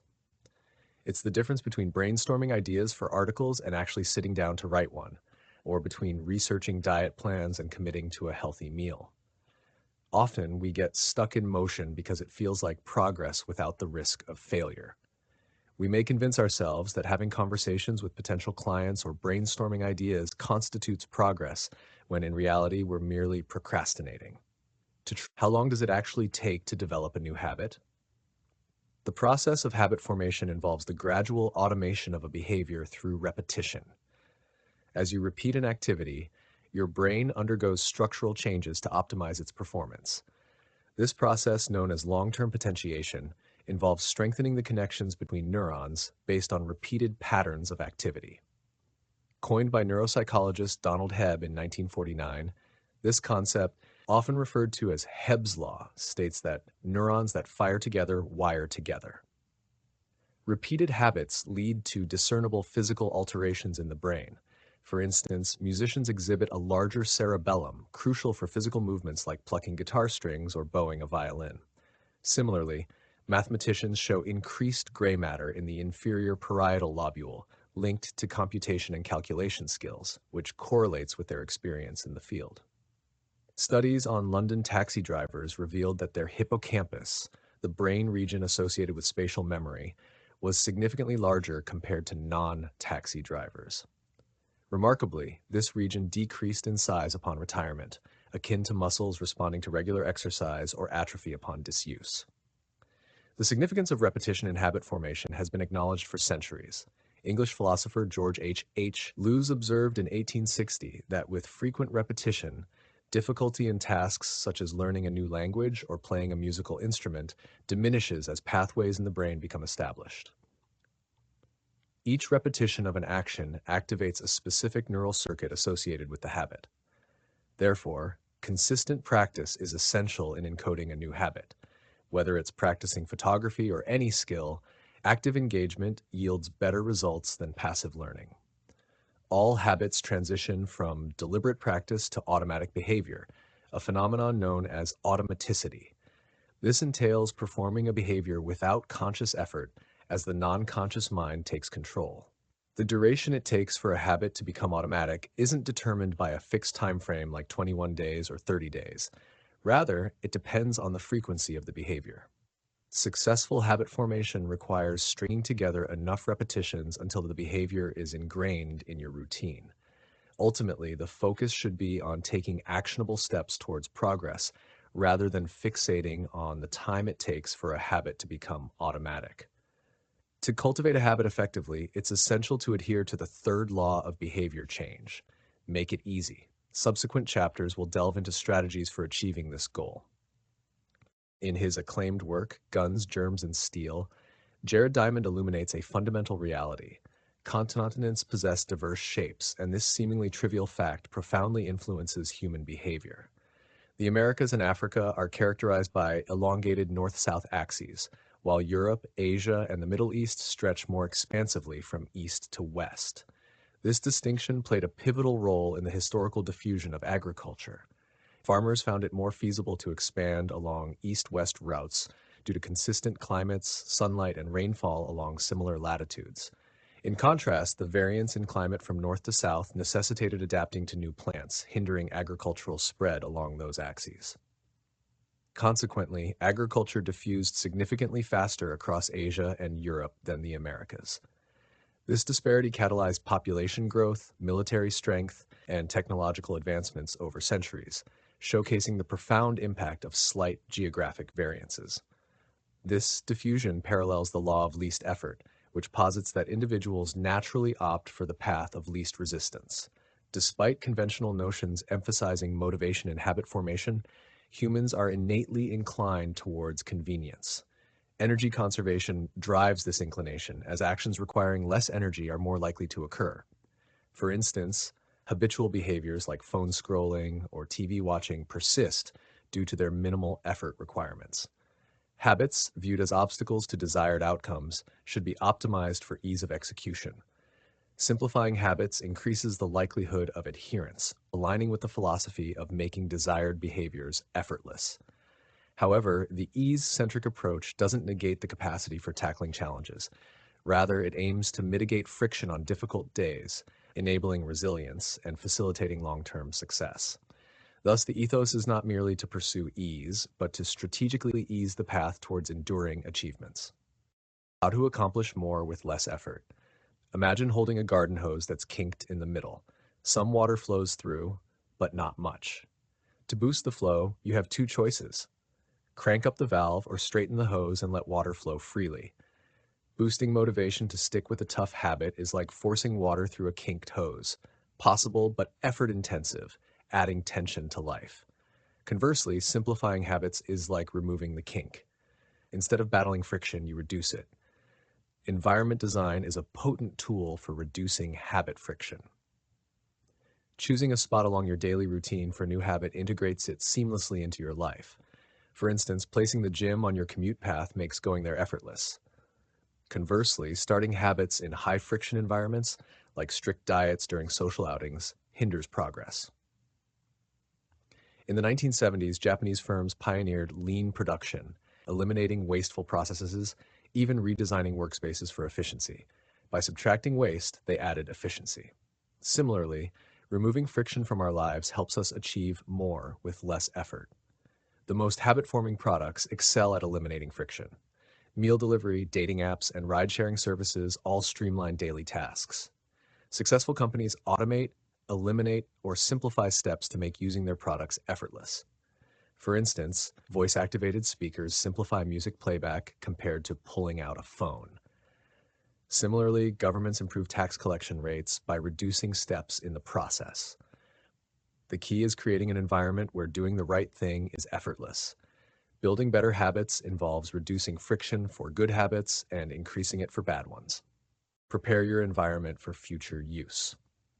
Oswald Knuckles, an IT developer hailing from Natchez, Mississippi, recognizes the significance of setting the stage for his activities. Knuckles has fine-tuned his cleaning routine with what he terms resetting the room. After each activity, like finishing a television program, he meticulously restores order, returning the remote to its place, arranging pillows and folding blankets. Exiting his car prompts a quick disposal of any trash. Even during his shower routine, he multitasks by wiping down the toilet while waiting for the water to warm up. His objective isn't solely tidying up after himself, but rather priming the environment for what comes next. Every room I enter is meticulously arranged, Knuckles explains. By consistently adopting this approach, maintenance becomes effortless. People perceive me as hardworking, but truthfully, I'm just proactive about my laziness. It's incredibly time-saving. The act of organizing a space for its intended purpose sets the stage for seamless transitions to subsequent tasks. For instance, my wife organizes greeting cards by occasion, streamlining the process of sending them out. Her efficiency stems from minimizing the hurdles involved. In contrast, I used to struggle with timely card sending until I streamlined the process. There are myriad ways to optimize your environment for immediate utility. For instance, if you aim to prepare a healthy breakfast, set out the skillet, cooking spray, plates, and utensils the night before. This simple act streamlines your morning routine. Similarly, if you aspire to draw more, keep your drawing supplies easily accessible on your desk. To facilitate regular exercise, lay out your workout gear and essentials beforehand. Improving your diet? Pre-chop fruits and vegetables on weekends for quick access to healthy snacks during the week. These strategies ensure that positive habits become the path of least resistance. Conversely, you can employ this principle to deter undesirable behaviors. For instance, to curb excessive television watching, unplug the TV after each use. Only reconnect it if you can verbally articulate the show you intend to watch, introducing enough friction to discourage mindless viewing. For added deterrence, remove the batteries from the remote and stow the television in a closet after each use. The inconvenience ensures that viewing is a deliberate choice rather than a habit. Personally, I leave my phone in another room until lunchtime to minimize distractions. The slight inconvenience prevents impulsive usage, allowing for uninterrupted work. If necessary, enlist assistance from others to impose barriers to unwanted behaviors. Whether it's having a friend hide your phone or relocating it to a coworker's desk, external support can bolster your efforts. Small adjustments like placing beer out of sight or deleting social media apps can have a significant impact on behavior. While these tactics may not combat serious addictions, they effectively deter many of us from slipping into negative habits. Imagine the collective effect of implementing numerous such changes, creating an environment where positive actions are effortless and negative ones are challenging. Whether as individuals, parents, coaches, or leaders, we should strive to design environments conducive to virtuous conduct. By reshaping our surroundings, we ensure that the most beneficial actions are also the most accessible ones. Learn to combat procrastination with the 2-minute rule. Twyla Tharp, an iconic figure in the world of dance and choreography, has been celebrated for her contributions to the modern era. Recognized with a prestigious MacArthur Fellowship in 1992, commonly known as the Genius Grant, much of her success can be attributed to her adherence to simple daily rituals. Tharp eloquently describes her morning routine, which begins promptly at 5:30 a.m., with the donning of workout attire and a trip to the gym via cab. Interestingly, she highlights that it's not the physical exercise that defines her ritual, but the simple act of hailing the taxi. This seemingly trivial action symbolizes completion and sets the tone for her day. This ritual exemplifies the essence of the third law of behavior change, where small habits wield significant influence. Research suggests that nearly half of our daily actions stem from habit, guiding subsequent decisions.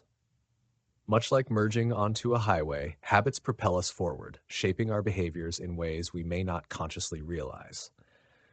For me, a pivotal moment occurs around 5:15 p.m. each evening when the choice between heading to the gym or lounging at home arises.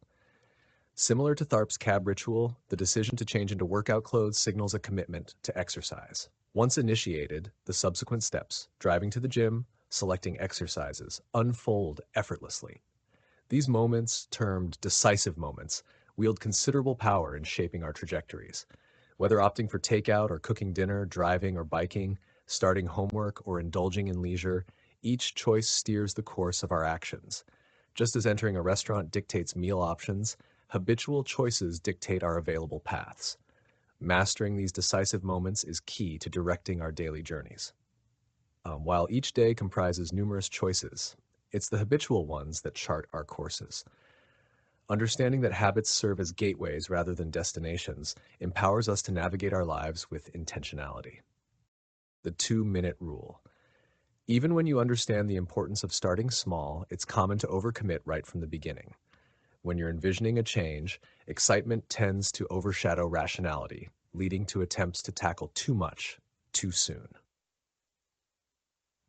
To counteract this tendency effectively, I advocate for the 2-minute rule, which suggests that when initiating a new habit, it should take less than 2 minutes to accomplish. Almost any habit can be condensed into a 2-minute version.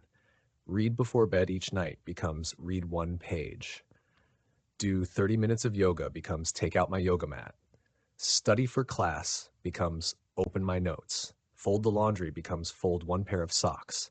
Run 3 miles becomes tie my running shoes. The goal is to make habits incredibly easy to start. Anyone can spare 1 minute for meditation, read one page of a book, or tidy up one item. This approach is powerful because once you've initiated the desired action, it becomes much simpler to continue. A new habit should not feel like a challenge. Instead, the initial 2 minutes should be effortless. What you're aiming for is a gateway habit that naturally leads you into a more productive trajectory. Identifying gateway habits that align with your goals involves assessing them on a scale from very easy to very hard. For example, while running a marathon is very challenging, putting on your running shoes is exceedingly simple. Your ultimate goal might be to run a marathon, but your gateway habit is simply putting on your running shoes. That's how you employ the 2-minute rule. Initially, it might seem odd to get excited about reading one page, meditating for 1 minute, or making one sales call. However, the objective isn't to stop at just one. It's about mastering the habit of showing up consistently. Before a habit can be refined, it must first be established. If you can't commit to the basic act of showing up, mastering the finer details becomes improbable. Rather than attempting to perfect a habit right away, focus on consistently performing the easy part. Standardization precedes optimization. As you become adept at showing up, the first 2 minutes become a ritual preceding a larger routine. This isn't merely a hack to make habits easier. It's the optimal approach to mastering a challenging skill. Ritualizing the beginning of a process increases the likelihood of entering a state of deep focus necessary for achieving great things. By following a consistent warm-up routine before every workout, slipping into a state of peak performance becomes easier. Similarly, establishing a regular creative ritual simplifies the daunting task of creating. Consistently adhering to a power-down routine makes it easier to maintain a healthy sleep schedule. While you might not be able to automate the entire process, you can make the first action effortless.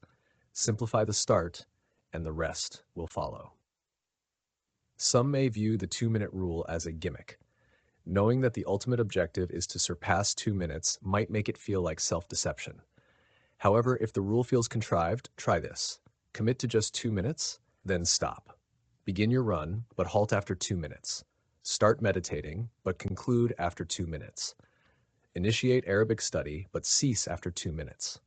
The rule isn't merely a strategy for beginning, it encompasses the entire process. Your habit is limited to 120 seconds. A reader of mine applied this strategy to shed over 100 pounds. Initially, he visited the gym daily, but restricted himself to just 5 minutes. He'd exercise for 5 minutes, then leave promptly. After a few weeks, he realized, well, I'm consistently coming here anyway, I might as well start staying a bit longer. Several years later, he had achieved his weight loss goal. Journaling offers another illustration. Nearly everyone can benefit from jotting down their thoughts, yet many abandon the practice after a short time or avoid it altogether because it feels burdensome. The key is to always stop before it feels like work. Leadership consultant Greg McKeown cultivated a daily journaling habit by deliberately writing less than he desired, always ending before it became tedious. Ernest Hemingway advocated a similar approach for writing, advising to stop when the writing is flowing smoothly. These strategies work because they reinforce the identity you aim to build. Consistently showing up at the gym, even for just 2 minutes, affirms your commitment to your new identity. Rather than focusing solely on the end goal, remember that one push-up is better than none. 1 minute of practice is better than none, and 1 minute of reading is better than avoiding it altogether. It's preferable to do less than you hoped than to do nothing at all. Once you've established the habit and are consistently showing up, you can merge the 2-minute rule with a technique known as habit shaping to gradually scale up toward your ultimate goal. Begin by mastering the first 2 minutes of the smallest version of the behavior, then advance to an intermediate step, repeating the process and focusing solely on the initial 2 minutes at each stage. Eventually, you'll achieve the habit you initially aspired to, while maintaining focus on the crucial first 2 minutes of the behavior. Crafting good habits to be inevitable and bad habits to be impossible. In the summer of 1830, Victor Hugo faced an insurmountable deadline. A year prior, the French author had pledged his publisher a new book. Yet, instead of dedicating himself to writing, he spent the time on various distractions, entertaining guests, and procrastinating. His publisher, growing impatient, set a deadline barely 6 months away, demanding completion by February 1831. To combat his procrastination, Hugo devised an unconventional strategy. He gathered all his garments, instructing an assistant to lock them away in a substantial chest. Left with nothing but a large shawl to wear, Hugo found himself devoid of suitable attire to venture outdoors.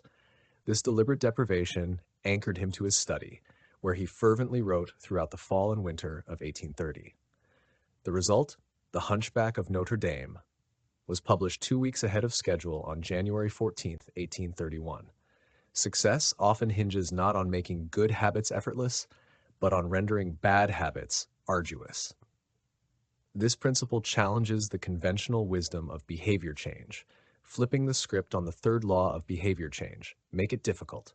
When confronted with perpetual struggles in adhering to plans, adopting a tactic akin to Victor Hugo's can be advantageous: a commitment device. A commitment device is a decision made in the present to regulate future actions, serving as a mechanism to cement beneficial behaviors while curbing detrimental ones. Hugo's act of locking away his clothing to concentrate on writing exemplifies the implementation of a commitment device. There exist myriad methods to enact commitment devices. One might curb overeating by opting for individually portioned food items rather than bulk purchases. Another could proactively request inclusion on the exclusion list at casinos or online gaming platforms to deter impulsive gambling.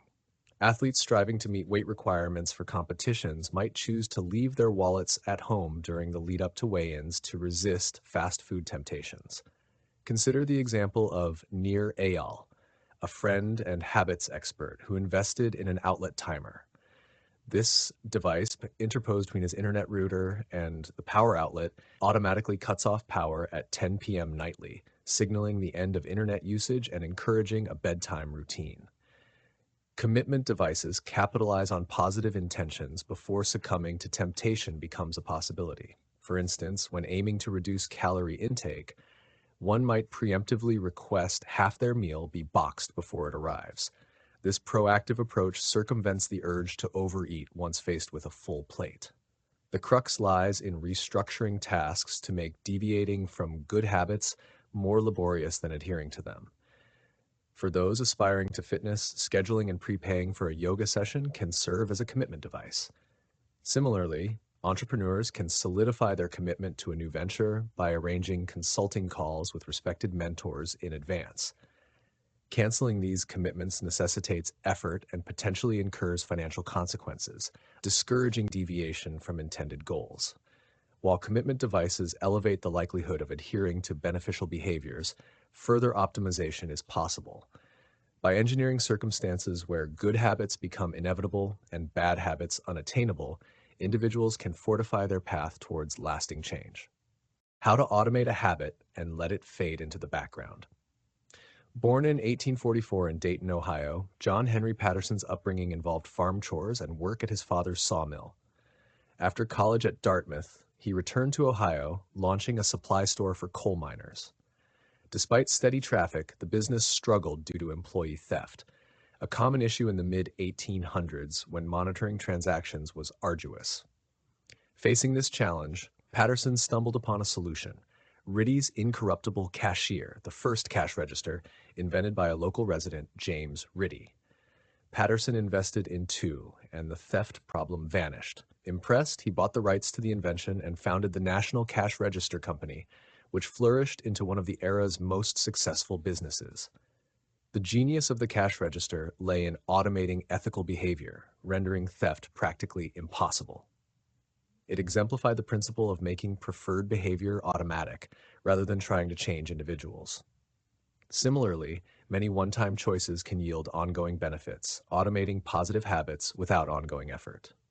By employing technology, tasks become easier, paving the way for better sleep, healthier eating, increased productivity, and more. Automation extends beyond daily habits, addressing infrequent tasks like prescription refills or investment portfolio rebalancing. By delegating these to technology, one frees up time and energy for growth. However, while technology streamlines tasks, it can also fuel negative habits like binge watching. Convenience fosters impulsivity, diverting attention from meaningful pursuits. Recognizing this, one author experimented with a weekly social media password reset to curb distraction. Surprisingly, adaptation was swift, revealing that habits can be reshaped when obstacles are introduced. In harnessing automation, commitment devices, strategic decisions, and technology create an environment where good habits flourish effortlessly, ensuring desired outcomes with minimal reliance on willpower.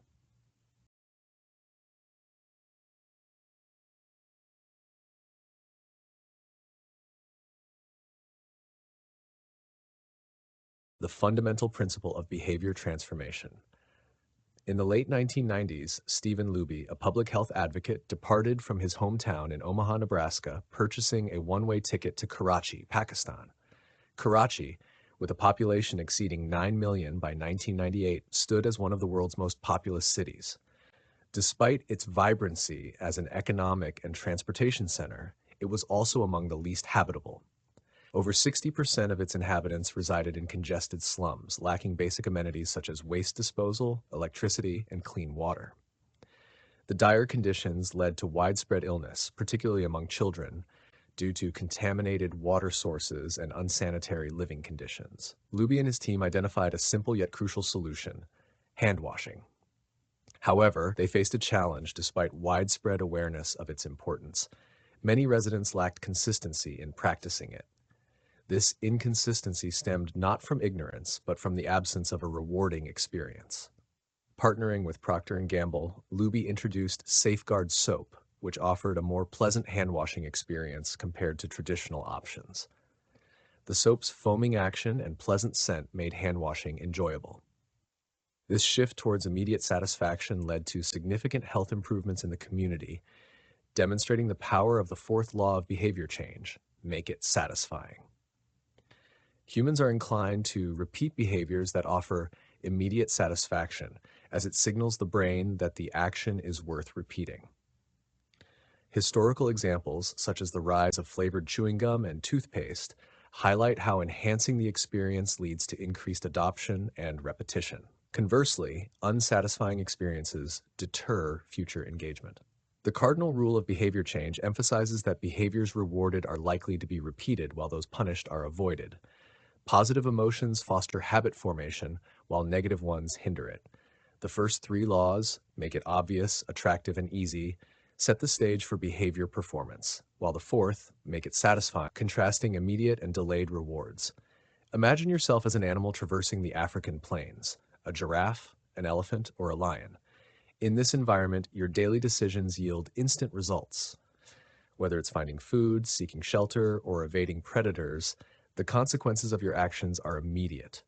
This is what scientists term an immediate return environment, where outcomes are swiftly apparent. Now, transition back to your human existence. In the complexities of modern society, the choices you make today often bear fruits much later. Excelling at work may result in a paycheck weeks down the line. Exercising today might translate to fitness gains in the distant future. Saving money now could secure a comfortable retirement years from now. Here, we operate within what scientists define as a delayed return environment, where the rewards of our actions take time to materialize. However, the human brain evolved not for this delayed return environment, but for immediate return scenarios. The earliest Homo sapiens, dating back around 200,000 years, possessed brains akin to ours today. Remarkably, the neocortex, the seat of higher cognitive functions, remains relatively unchanged over this vast time span. We navigate the modern world with the same neural hardware as our ancient ancestors. Only in the last few centuries has society predominantly shifted towards a delayed return structure. In contrast to the age of our brain, modern society is a recent development. Over the past century, technological advancements such as cars, airplanes, the internet, and smartphones have revolutionized our world. Yet, amidst these changes, human nature remains largely unaltered. Similar to animals on the savannah, our ancestors grappled with immediate concerns: securing sustenance, avoiding danger, seeking shelter. In such an environment, prioritizing instant gratification made evolutionary sense. However, after millennia in this immediate return setting, our brains developed a preference for short-term gains over long-term benefits. Behavioral economists label this inclination as time inconsistency, a bias where present rewards outweigh future ones. Typically, this serves us well, as immediate rewards hold greater value. Yet, it can lead to detrimental behavior when the consequences of actions are delayed. Consider why individuals engage in activities like smoking, overeating, or unsafe sex despite knowing the long-term risks. The immediate pleasure of these actions outweighs the delayed consequences. Smoking relieves stress instantly, despite the risk of lung cancer in the future. Similarly, overeating offers immediate gratification, overshadowing the threat of obesity. Pleasure from sex is immediate, while the risk of disease is distant. Each habit yields outcomes across time, often with misaligned consequences. Bad habits offer immediate rewards but lead to long-term repercussions. Good habits, on the other hand, entail short-term sacrifices for long-term benefits. Understanding the brain's preference for the present underscores the unreliability of good intentions alone. Plans made for the future self often succumb to the allure of instant gratification in the present. To overcome this, aligning habits with both immediate and delayed rewards is crucial. Recognizing this, the cardinal rule of behavior change can be refined. Immediate rewards reinforce behavior, while immediate punishments deter it. Success often lies in navigating the road of delayed gratification, a less traveled path, yet one that promises greater rewards in the long run. Research attests to this. Individuals adept at delaying gratification exhibit higher academic performance, lower substance abuse rates, reduced obesity risk, and better stress management. The correlation between delayed gratification and success is evident across various domains of life. Yet, despite understanding the benefits of delayed gratification, many struggle to prioritize it in the moment. Training oneself to delay gratification involves integrating immediate pleasure into habits with long-term benefits and immediate discomfort into those detrimental to future well-being. Maximizing the benefits of instant gratification. The key to ingraining a habit effectively lies in experiencing success, no matter how small. This feeling of accomplishment serves as validation that your efforts were worthwhile. Ideally, the habit itself should be its own reward. However, in reality, it often takes time before the benefits of good habits become apparent. Initially, it may feel like a series of sacrifices without immediate payoff. This is where immediate rewards play a crucial role. They provide the necessary excitement while the long-term benefits slowly accumulate. Immediate rewards are particularly valuable in breaking habits of avoidance, where the absence of action can make progress feel intangible. To counter this, it's essential to make the act of avoidance visible. For instance, creating a designated savings account and depositing money saved from refraining from impulse purchases can serve as a tangible reward. This transforms the act of restraint into a satisfying accomplishment, akin to establishing a personal loyalty program. Moreover, the choice of short-term rewards should align with your desired identity rather than contradict it. For instance, rewarding oneself with leisure time instead of material purchases reinforces goals like financial independence. Similarly, associating exercise with activities that promote self-care, like a massage, strengthens the connection between the habit and long-term well-being. Ultimately, as intrinsic rewards such as improved mood and vitality kick in, external incentives become less crucial. The habit itself becomes intertwined with your identity, making it easier to maintain in the long run. However, during the initial stages, immediate reinforcement serves as a valuable tool to sustain motivation until the habit becomes second nature. In essence, by incorporating enjoyable immediate rewards, habits become more pleasurable and sustainable. Embracing change becomes effortless when it brings immediate gratification. How to maintain consistent good habits. Back in 1993, a young stockbroker named Trent Dursmid joined a bank in Abbotsford, Canada. Despite being in a small suburb overshadowed by Vancouver's bustling business scene, and despite his rookie status, Dursmid exceeded expectations thanks to a simple daily routine. His secret? 2 jars on his desk each morning, one filled with 120 paper clips, the other empty. With each sales call he made, he'd transfer a paper clip from the full jar to the empty one. Every morning, I would start with 120 paper clips in one jar, and I would keep dialing the phone until I had moved them all to the second jar, he explained. Within 18 months, Dursmid was generating $5 million for the firm. By age 24, he was earning $75,000 annually, an impressive sum then, even more so today. Soon after, he secured a 6-figure position with another company. I've dubbed this approach the paperclip strategy, and over time, I've heard from readers who've adapted it in various ways. One woman moved a hairpin from one container to another after writing each page of her book. Another man shifted a marble after completing each set of push-ups. The satisfaction of seeing progress, coupled with visual indicators like moving paper clips or hairpins, reinforces positive behavior. Visual cues offer tangible evidence of advancement and provide immediate gratification to any task. There are countless forms of visual measurement, from food journals to workout logs to loyalty punch cards. But perhaps the most effective method is using a habit tracker to monitor your progress consistently. How to maintain your habit streak. Keeping track of your habits is crucial for staying on course. A habit tracker offers a straightforward method to monitor your progress. The fundamental approach involves using a calendar and marking off each day you successfully stick to your routine. For instance, if you meditate on Mondays, Wednesdays, and Fridays, you mark an X on those dates.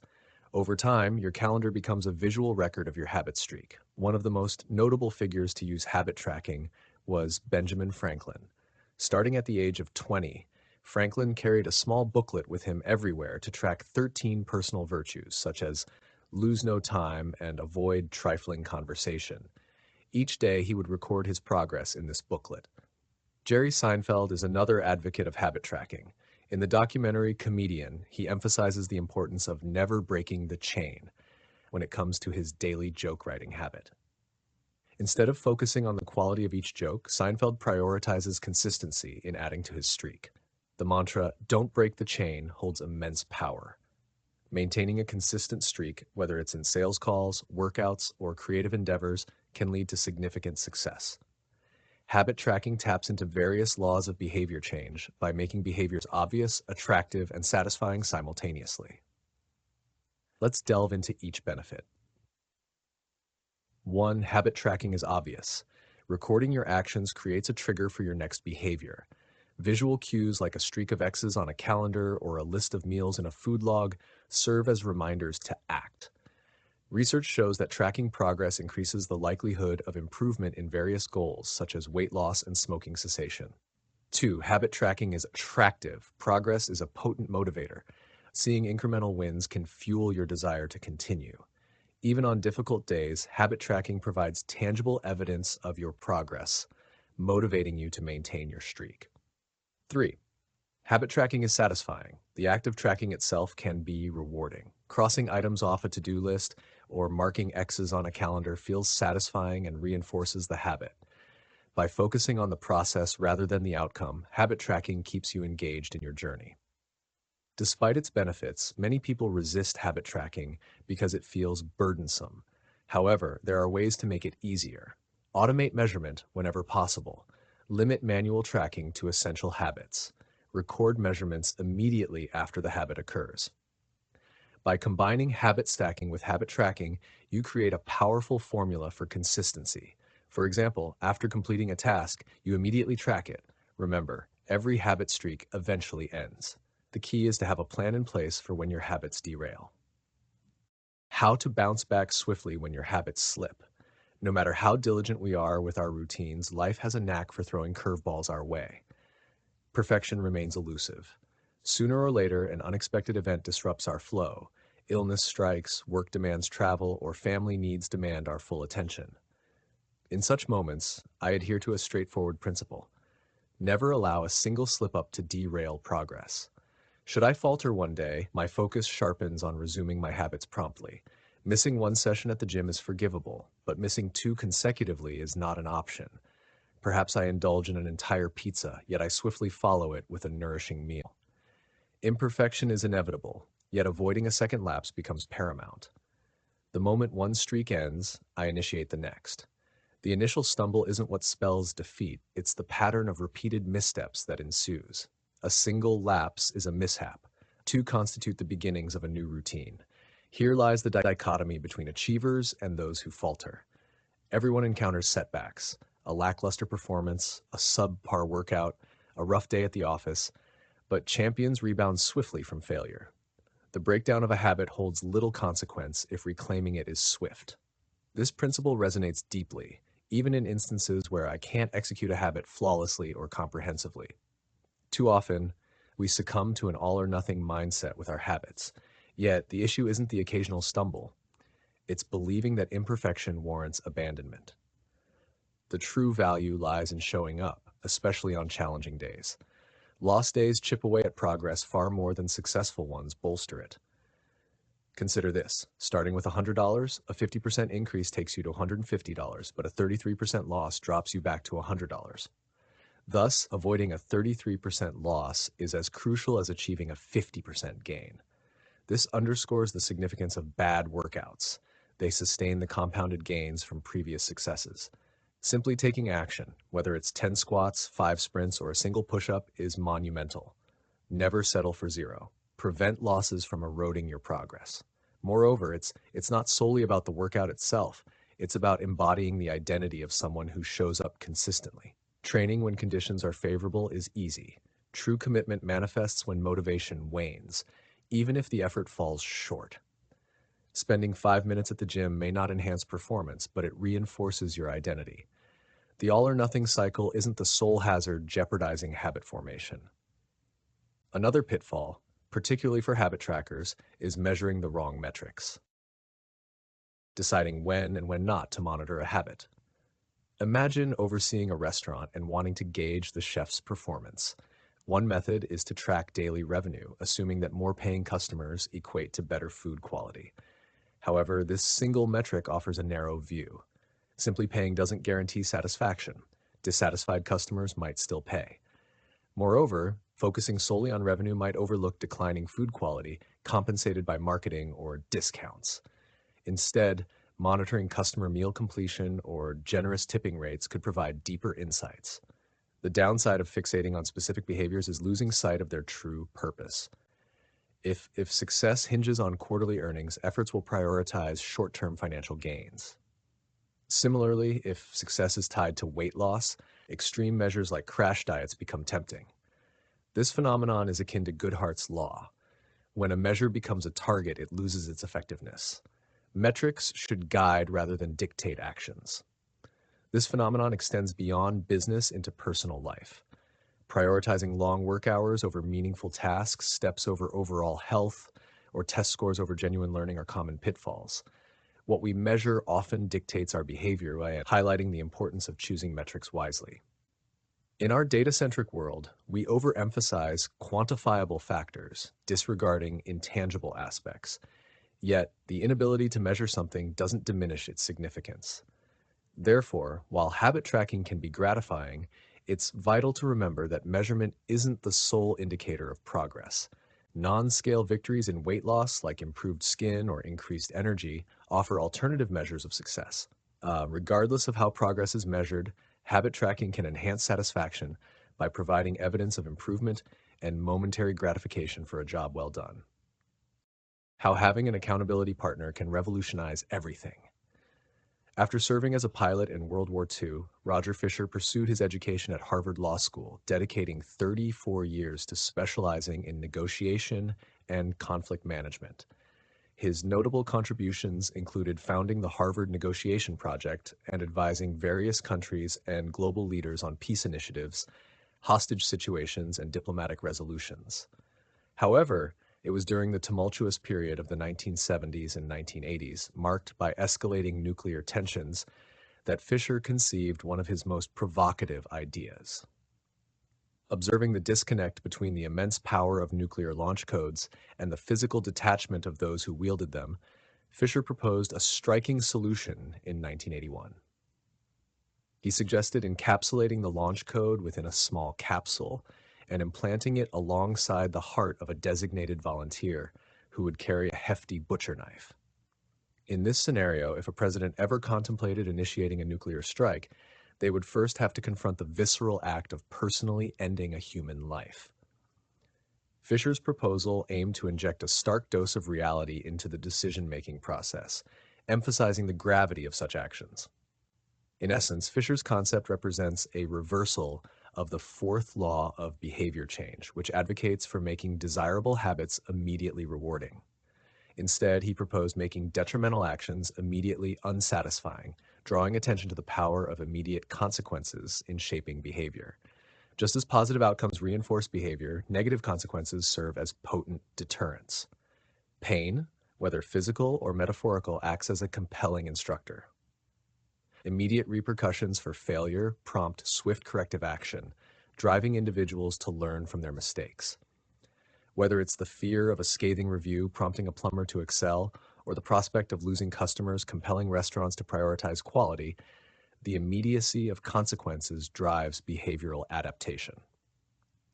The effectiveness of this approach lies in the immediacy and severity of the consequences. By linking actions directly to tangible, immediate costs, undesirable behaviors can be curbed effectively. Whether it's the imposition of a late fee prompting timely bill payments or tying grades to attendance to ensure student participation, the prospect of immediate discomfort motivates behavioral change. However, it's crucial to calibrate the punishment to match the behavior it seeks to correct. For behavioral change to occur, the consequences must outweigh the perceived benefits of the action. Whether it's imposing fines for undesirable behaviors or enforcing strict regulations, the key lies in making the repercussions both significant and consistently enforced. Ultimately, the most impactful consequences are those that are local, tangible, and immediate, as they exert the greatest influence on individual behavior. Fortunately, implementing immediate costs to deter undesirable habits is achievable through the creation of habit contracts, offering a straightforward mechanism for enforcing accountability. Power of habit agreement. Back in 1984, the first seatbelt law rolled out in New York, marking a pivotal shift in safety habits. Initially, only 14% of Americans buckled up routinely. Fast forward to today, where wearing seatbelts is mandated in 49 states, with over 88% compliance nationwide. This transformation underscores the impact of social contracts, where collectively agreed upon rules shape behaviors. Think seatbelt laws, smoke-free zones, or recycling mandates, all compelling examples of how society molds habits through legislation. Similarly, on a personal level, you can engineer change through a habit contract. This pact, verbal or written, outlines your commitment to a habit along with consequences for noncompliance, co-signed by accountability partners. Take Brian Harris, for instance. Seeking a healthier lifestyle post-parenthood, he crafted a meticulous contract with his wife and trainer, detailing dietary phases and daily routines. Failures incurred penalties from donning formal attire daily to monetary fines. Initially skeptical, I was won over by the seriousness signified in signing such agreements, as Harris attested. His subsequent success, achieving weight loss milestones through incremental consequences and unwavering support, spoke volumes. To deter undesirable habits, making them momentarily painful is key. Enter the habit contract, a pragmatic tool in this regard. Yet, even sans formal contracts, the mere presence of an accountability partner proves invaluable. Just ask comedian Margaret Cho, who, alongside a friend, tackles daily creative challenges, ensuring mutual commitment. The fear of disappointing others serves as a potent motivator, steering us away from procrastination or reneging on promises. Innovatively, some automate this accountability process. Take Thomas Frank, for example, whose scheduled tweet shames him for late rising, with monetary stakes adding urgency. In essence, we all strive to present our best selves. Whether through grooming habits or academic achievements, societal approval fuels our endeavors. Embracing accountability partnerships or drafting habit contracts taps into this innate desire for validation, propelling us towards lasting change.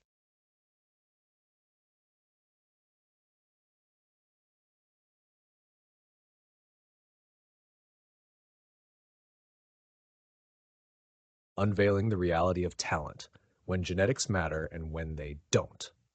Michael Phelps is a household name, celebrated as one of history's greatest athletes, having surpassed not only all swimmers but also all Olympians in medal count.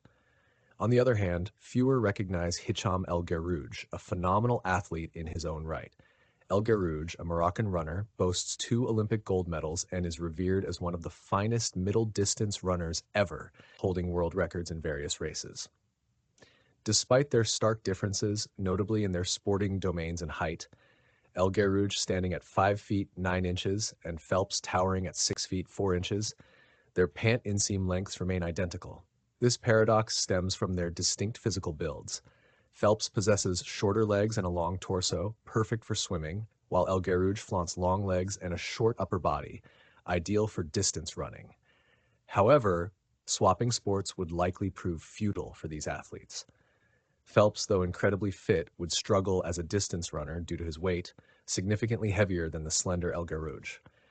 Similarly, Elgar Rouge, despite his running prowess, would face challenges as a swimmer, given the advantage tall swimmers hold in the water. The crux of success lies in choosing the right arena, be it in sports, business, or habit formation. Just as Phelps excels in the pool and Elgar Rouge dominates the track, aligning one's natural inclinations and abilities with the chosen field enhances the likelihood of success.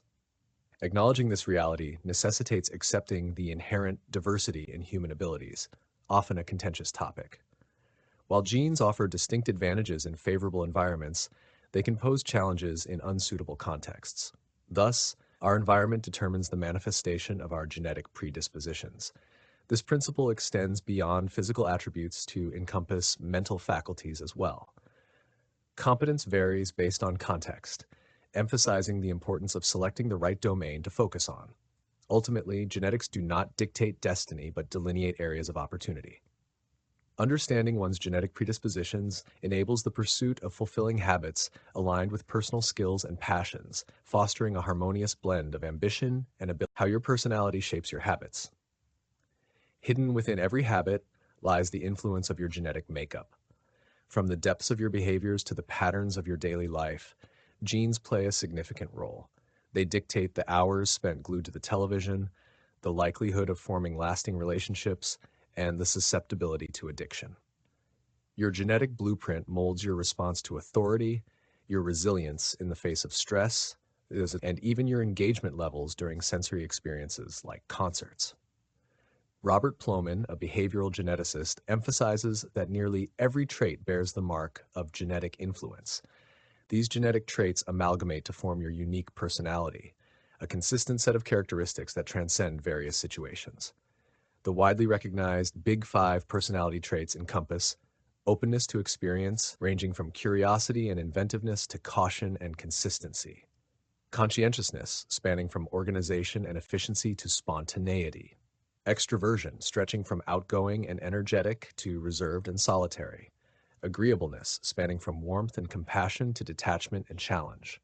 Neuroticism, ranging from anxiety and sensitivity to stability and confidence. Each of these traits has a biological foundation. Extroversion, for instance, can manifest from infancy, where reactions to stimuli hint at future tendencies. Similarly, individuals high in agreeableness often exhibit kindness and warmth, paralleled by elevated oxytocin levels, fostering social bonding and trust. Neuroticism, a trait inherent in varying degrees in all individuals, correlates with heightened amygdala sensitivity, leading to increased vigilance towards threats. While our habits aren't solely dictated by our personalities, genetics certainly nudges us towards certain inclinations. Our intrinsic preferences make certain behaviors more accessible to some than to others. Therefore, tailoring habits to our personalities becomes crucial. Those less inclined towards conscientiousness, for instance, may require environmental cues to adhere to routines. The key takeaway lies in crafting habits that align with your personality. Whether it's the type of exercise, dietary preferences, or reading choices, embracing what resonates with you ensures sustainable habits. Joy and satisfaction are vital components for habit formation, as emphasized by the fourth law. Customizing habits to suit your personality serves as a starting point, but the journey doesn't end there. It involves identifying and creating environments where you naturally thrive. How to choose a game where the odds are in your favor. Mastering a game where the odds are on your side is crucial for sustaining motivation and achieving success. While it's said you can find enjoyment in almost anything, in reality, you're more inclined to enjoy activities that come naturally to you. Those gifted in a particular area tend to excel at it, receiving praise and rewards, which fuels their enthusiasm and propels them to produce even better results, a cycle of success. Selecting the right endeavor is key. Opt for the right habit, and progress feels effortless. Choose wrongly, and life becomes an uphill battle. But how do you choose the right habit?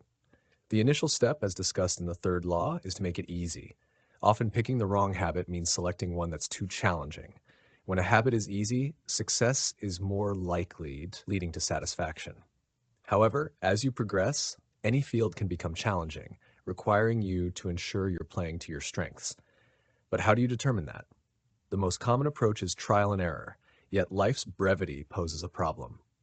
Thankfully, there's an effective strategy, the explore-exploit trade-off. Initially engage in exploration, whether in relationships, academics, or business, trying out various options to broaden your horizons. Afterward, focus on the best solution found, occasionally experimenting further. The balance between exploration and exploitation depends on your current situation. If winning, exploit. If losing, continue to explore. Long-term effectiveness lies in spending 80 to 90% of your efforts on the most successful strategy, while allocating the rest for exploration. This approach varies based on available time. With ample time, lean towards exploration, while under time constraints, implement the best solution and attain results. During exploration, ask yourself key questions to pinpoint the most fulfilling habits. 1. What feels enjoyable to me but challenging to others? 2. Where do I lose track of time? 3. Where do I outperform the average person? 4. What comes naturally to me? Luck plays a role in this process, yet if relying on luck isn't your style, create your own game. Differentiate yourself by combining skills, reducing competition, and rewriting rules to favor your strengths. Specialization is another avenue to overcome genetic limitations. Mastery in a specific skill narrows competition, potentially leading to victory even without innate talent. You can't change whether you're a potato or an egg, but you can select a game where being hard or soft is advantageous. Finding a favorable environment transforms the odds from against you to in your favor. Maximizing your genetic potential. Our genetic makeup doesn't exempt us from hard work. Rather, it delineates its direction. It guides us toward areas where our efforts are most fruitful. Identifying our strengths enables us to allocate our time and energy effectively, recognizing which opportunities to pursue and which challenges to sidestep. The deeper our comprehension of our innate traits, the more strategic our approach becomes. Biological disparities are significant, yet it proves more beneficial to gauge personal fulfillment against individual potential, rather than external comparisons. The presence of natural limitations in specific abilities doesn't determine whether we're reaching our peak performance. Often, people fixate on their limitations, neglecting the effort required to approach them. Moreover, genetic predispositions alone won't guarantee success without concerted effort. While it's conceivable that a gym enthusiast with a sculpted physique possesses advantageous genes, without comparable dedication, it's futile to compare genetic hands. Until we match the diligence of those we admire, attributing their achievements solely to luck is unjust. To ensure enduring satisfaction in our habits, it's paramount to select behaviors congruent with our personality and aptitudes. Devote energy to refining innate talents and skills, fostering a pathway to long-term fulfillment. The Goldilocks Principle: Sustaining Motivation in Life and Work. Back in 1955, as Disneyland unveiled its magic in Anaheim, California, a 10-year-old boy boldly stepped in, seeking employment. In those lax labor law days, he snagged a job selling guidebooks for 50 cents each. In no time, he found himself amidst the enchantment of Disney's magic shop, learning tricks from seasoned employees. While he dabbled with jokes and simple routines, he discovered his true passion lay not in magic, but in performing. Thus, his sights were set on a career in comedy. Starting his journey in small Los Angeles clubs during his teenage years, he faced sparse crowds and short acts, sometimes performing to emptiness. Yet with each attempt, he honed his craft. From brief 1 or 2 minute sets, he progressed to 5, then 10-minute performances by high school. Despite needing to pad his routines with poems, he persisted, slowly but surely expanding his skills. Over a decade of experimentation and hard work followed. A stint as a television writer provided a stepping stone, leading to his own appearances on talk shows. By the mid-1970s, he had secured regular spots on iconic shows like The Tonight Show and Saturday Night Live. Nearly 15 years into his journey, the young man ascended to stardom. He toured tirelessly, captivating audiences across the nation. With crowds swelling into the tens of thousands, he cemented his status as one of comedy's greats. His name? Steve Martin. Martin's story provides a compelling insight into the perseverance required to nurture habits over time. Comedy, with its inherent challenges, demands resilience. Week after week, for 18 years, Martin faced the daunting prospect of solo performances and the risk of silence. Yet he persisted, spending a decade learning, 4 years refining, and 4 years achieving wild success. What sets individuals like Martin apart in their ability to sustain habits compared to the rest of us? How do we cultivate habits that endure rather than wither away? Scientists have long pondered these questions. While the quest for answers continues, one consistent finding emerges. Maintaining motivation and reaching peak performance hinges on tasks of just manageable difficulty. The human brain thrives on challenge, but within a specific zone of difficulty. Imagine playing tennis against a 4-year-old. It's too easy. Against a pro like Federer or Williams, too difficult. Yet against an evenly matched opponent, every point is a challenge, demanding your full attention. This delicate balance, where tasks push but don't overwhelm, epitomizes the Goldilocks rule. The Goldilocks rule dictates that humans experience peak motivation when tackling tasks that stretch their abilities just enough, neither too easy nor too hard. Martin's comedy journey exemplifies this principle. Each year, he expanded his routine by a minute or two, adding new material while retaining reliable jokes. This balance of victories and setbacks kept him motivated and engaged. When establishing a new habit, simplicity is key for longevity, as discussed in the third law of behavior change. Yet once established, progress hinges on gradual advancement. These incremental improvements and fresh challenges maintain engagement, and when balanced just right, lead to a state of flow. Flow is that elusive state of total immersion in an activity, where time seems to stand still. Researchers suggest that achieving flow requires tasks to be around 4% beyond one's current ability, an elusive balance akin to the Goldilocks rule. In the pursuit of self-improvement, maintaining this delicate equilibrium is paramount. Regularly seeking challenges that push boundaries while making tangible progress keeps motivation alive. Variety is crucial. Without it, boredom creeps in, thwarting progress. Thus, on the path to growth, the Goldilocks rule remains a guiding principle, reminding us that the sweet spot lies in challenges that stretch but don't strain our abilities.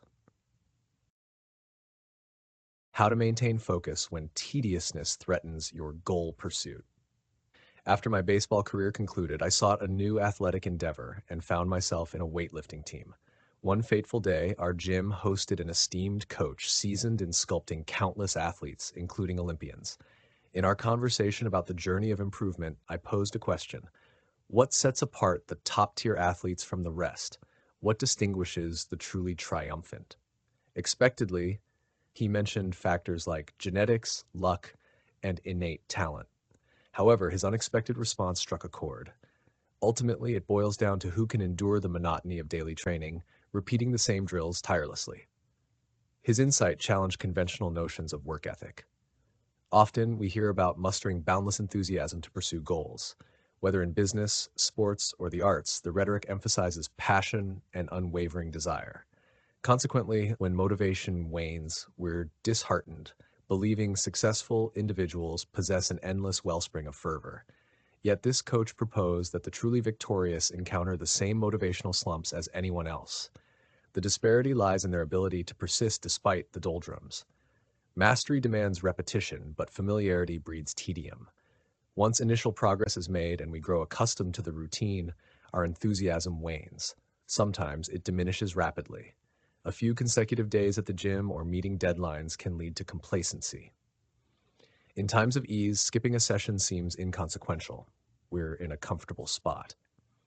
The gravest threat to success isn't failure, but rather ennui.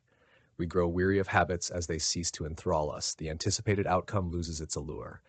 As habits become mundane, we sabotage our progress in pursuit of novelty. Perhaps this explains our perpetual cycle of shifting from one regimen to another, one venture to the next.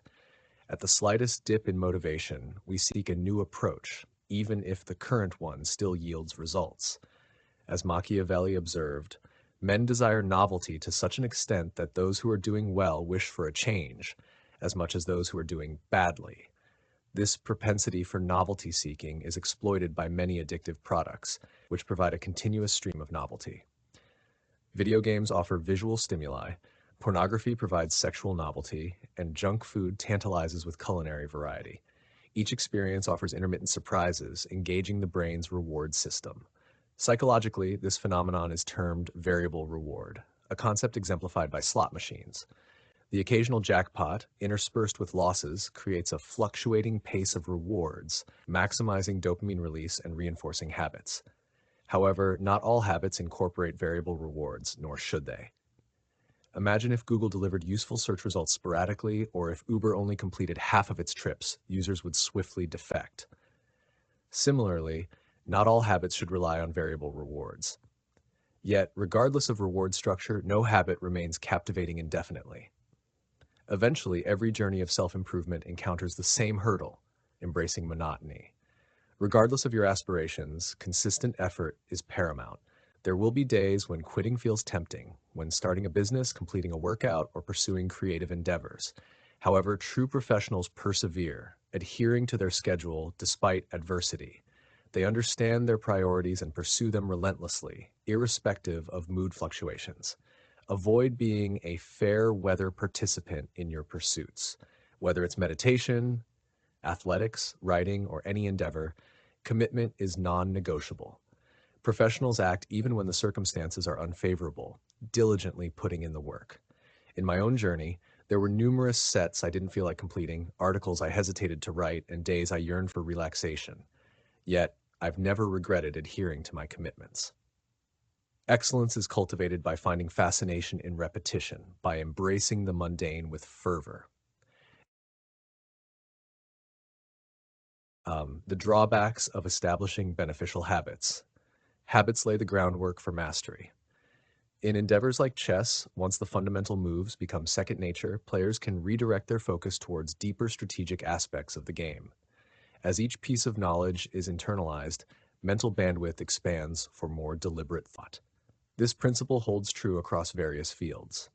When basic actions are executed effortlessly, attention can be directed towards refining advanced techniques. Consequently, habits serve as the scaffolding for excellence in any pursuit. However, the advantages of habits come with inherent drawbacks. Initially, repetition enhances fluency, speed, and proficiency. Yet, as habits solidify into automatic routines, sensitivity to feedback diminishes, leading to mindless repetition. Errors are overlooked, and a complacent attitude ensues, under the assumption of skill improvement through experience alone. Paradoxically, research suggests that once mastery is achieved, there may be a gradual decline in performance over time. Typically, this decline is inconsequential for mundane tasks like brushing teeth or tying shoes, where adequacy suffices. Energy conservation on trivial decisions allows for prioritizing more significant matters. Nonetheless, aspiring for peak performance demands a more nuanced strategy. Blindly repeating the same actions is insufficient for excellence. It requires a blend of habitual routines and deliberate practice. Habits, deliberate practice, will mastery. Certain skills necessitate automation to reach greatness. Athletes must dribble effortlessly before mastering complex maneuvers like layups with their non-dominant hand. Surgeons must practice initial incisions to the point of instinct, enabling focus on the myriad variables of surgery. However, once a habit is mastered, attention must revert to deliberate, effortful practice to cultivate the next skill. Mastery entails isolating a specific element of success, repeating it until it becomes ingrained, and leveraging it as a foundation for progression. While familiarity facilitates repetition, the challenge persists as energy is redirected towards conquering new frontiers. Each mastered habit unlocks a higher level of performance, perpetuating an endless cycle of growth. Though potent, habits necessitate ongoing vigilance to maintain consciousness of performance and facilitate continual refinement. It is precisely when mastery seems within grasp, when tasks become automatic and comfort sets in, that the trap of complacency must be averted. The remedy? Establish a framework for reflection and evaluation. How to evaluate your habits and make adjustments. In the annals of basketball history, the 1985 to 1986 Los Angeles Lakers stand out not just for their exceptional talent, but also for their strategic approach to maintaining peak performance. Despite a promising start to the season, they fell short in the playoffs, prompting coach Pat Riley to institute a groundbreaking system known as the Career Best Effort Program, CBE, in 1986. At its core, CBE focused on continual improvement, challenging players to exceed their previous best efforts by just 1% each game. This wasn't solely about stats, it encompassed mental, physical, and spiritual dedication to every play. By quantifying each player's performance and comparing it with league standards, the Lakers fostered a culture of excellence and accountability. Reflecting on the success of the CBE program offers valuable insights into habit evaluation and refinement. Whether you're an athlete like Eliud Kipchoge or Katie Ledecky, a performer like Chris Rock, or a professional navigating decisions like executives and investors, the principle remains the same. Regular review is essential for progress. For me, this takes the form of two annual rituals: the annual review and the integrity report. These sessions provide an opportunity to assess what went well, what didn't, and what lessons were learned. By aligning actions with core values and striving for continuous improvement, I ensure that my habits evolve in sync with my aspirations. Moreover, these moments of reflection offer perspective, allowing us to see the forest for the trees. Just as obsessing over daily choices can obscure the bigger picture, neglecting to review habits leaves us blind to potential improvements. Finding the right distance for self-assessment enables us to identify necessary changes without losing sight of our overarching goals. Ultimately, the practice of reflection and review isn't just about tweaking habits, it's about reaffirming identity. By regularly revisiting who we are and who we aim to become, we lay the groundwork for meaningful and sustained growth. How to shatter the limiting beliefs. Initiating a habit is crucial in establishing evidence for your desired identity. Yet, as you embrace this new identity, these very beliefs can act as shackles, hindering further progress.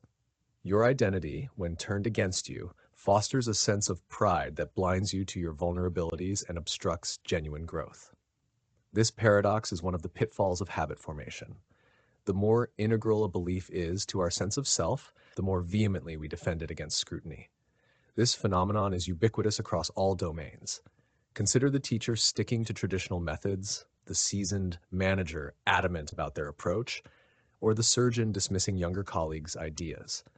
The tighter we grasp onto an identity, the more arduous it becomes to transcend it. One remedy is to refrain from letting any single facet of your identity dominate your being. As investor Paul Graham advocates, keep your identity small. The more you allow a solitary belief to define you, the less adaptable you are in the face of life's challenges.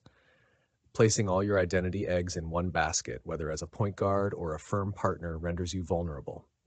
Should you lose that defining aspect, you risk losing yourself entirely. For much of my youth, being an athlete was central to my identity. When my baseball career concluded, I grappled with self-discovery. When an identity crumbles, who are you then? Similar sentiments echo among military veterans and former entrepreneurs. If your identity hinges on being a great soldier, what remains after your service ends? For many business owners, being the CEO or founder consumes their identity. After dedicating every moment to their venture, how do they cope post-sale?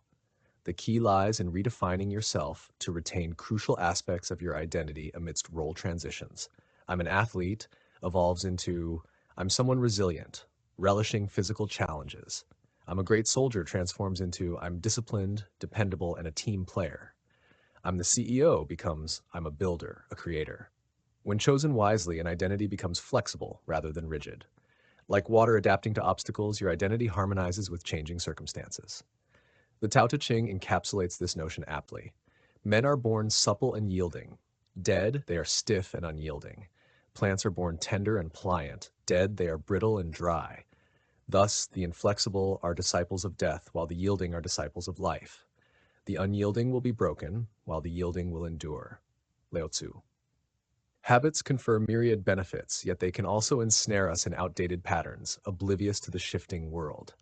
Life is transient, requiring periodic reassessment of our habits and beliefs. Self-awareness is the antidote to stagnation. Reflection and review are our means of renewal. In closing, unlocking the key to enduring success. An ancient Greek parable, the Sorites paradox, illustrates the profound impact of repeated small actions. It poses a question: can one coin make a person rich? Initially, a single coin seems inconsequential, but as more are added, the accumulation becomes undeniable. Similarly, can one tiny change transform your life? Initially, it may seem improbable, but through consistent repetition, the transformative power of small habits becomes evident.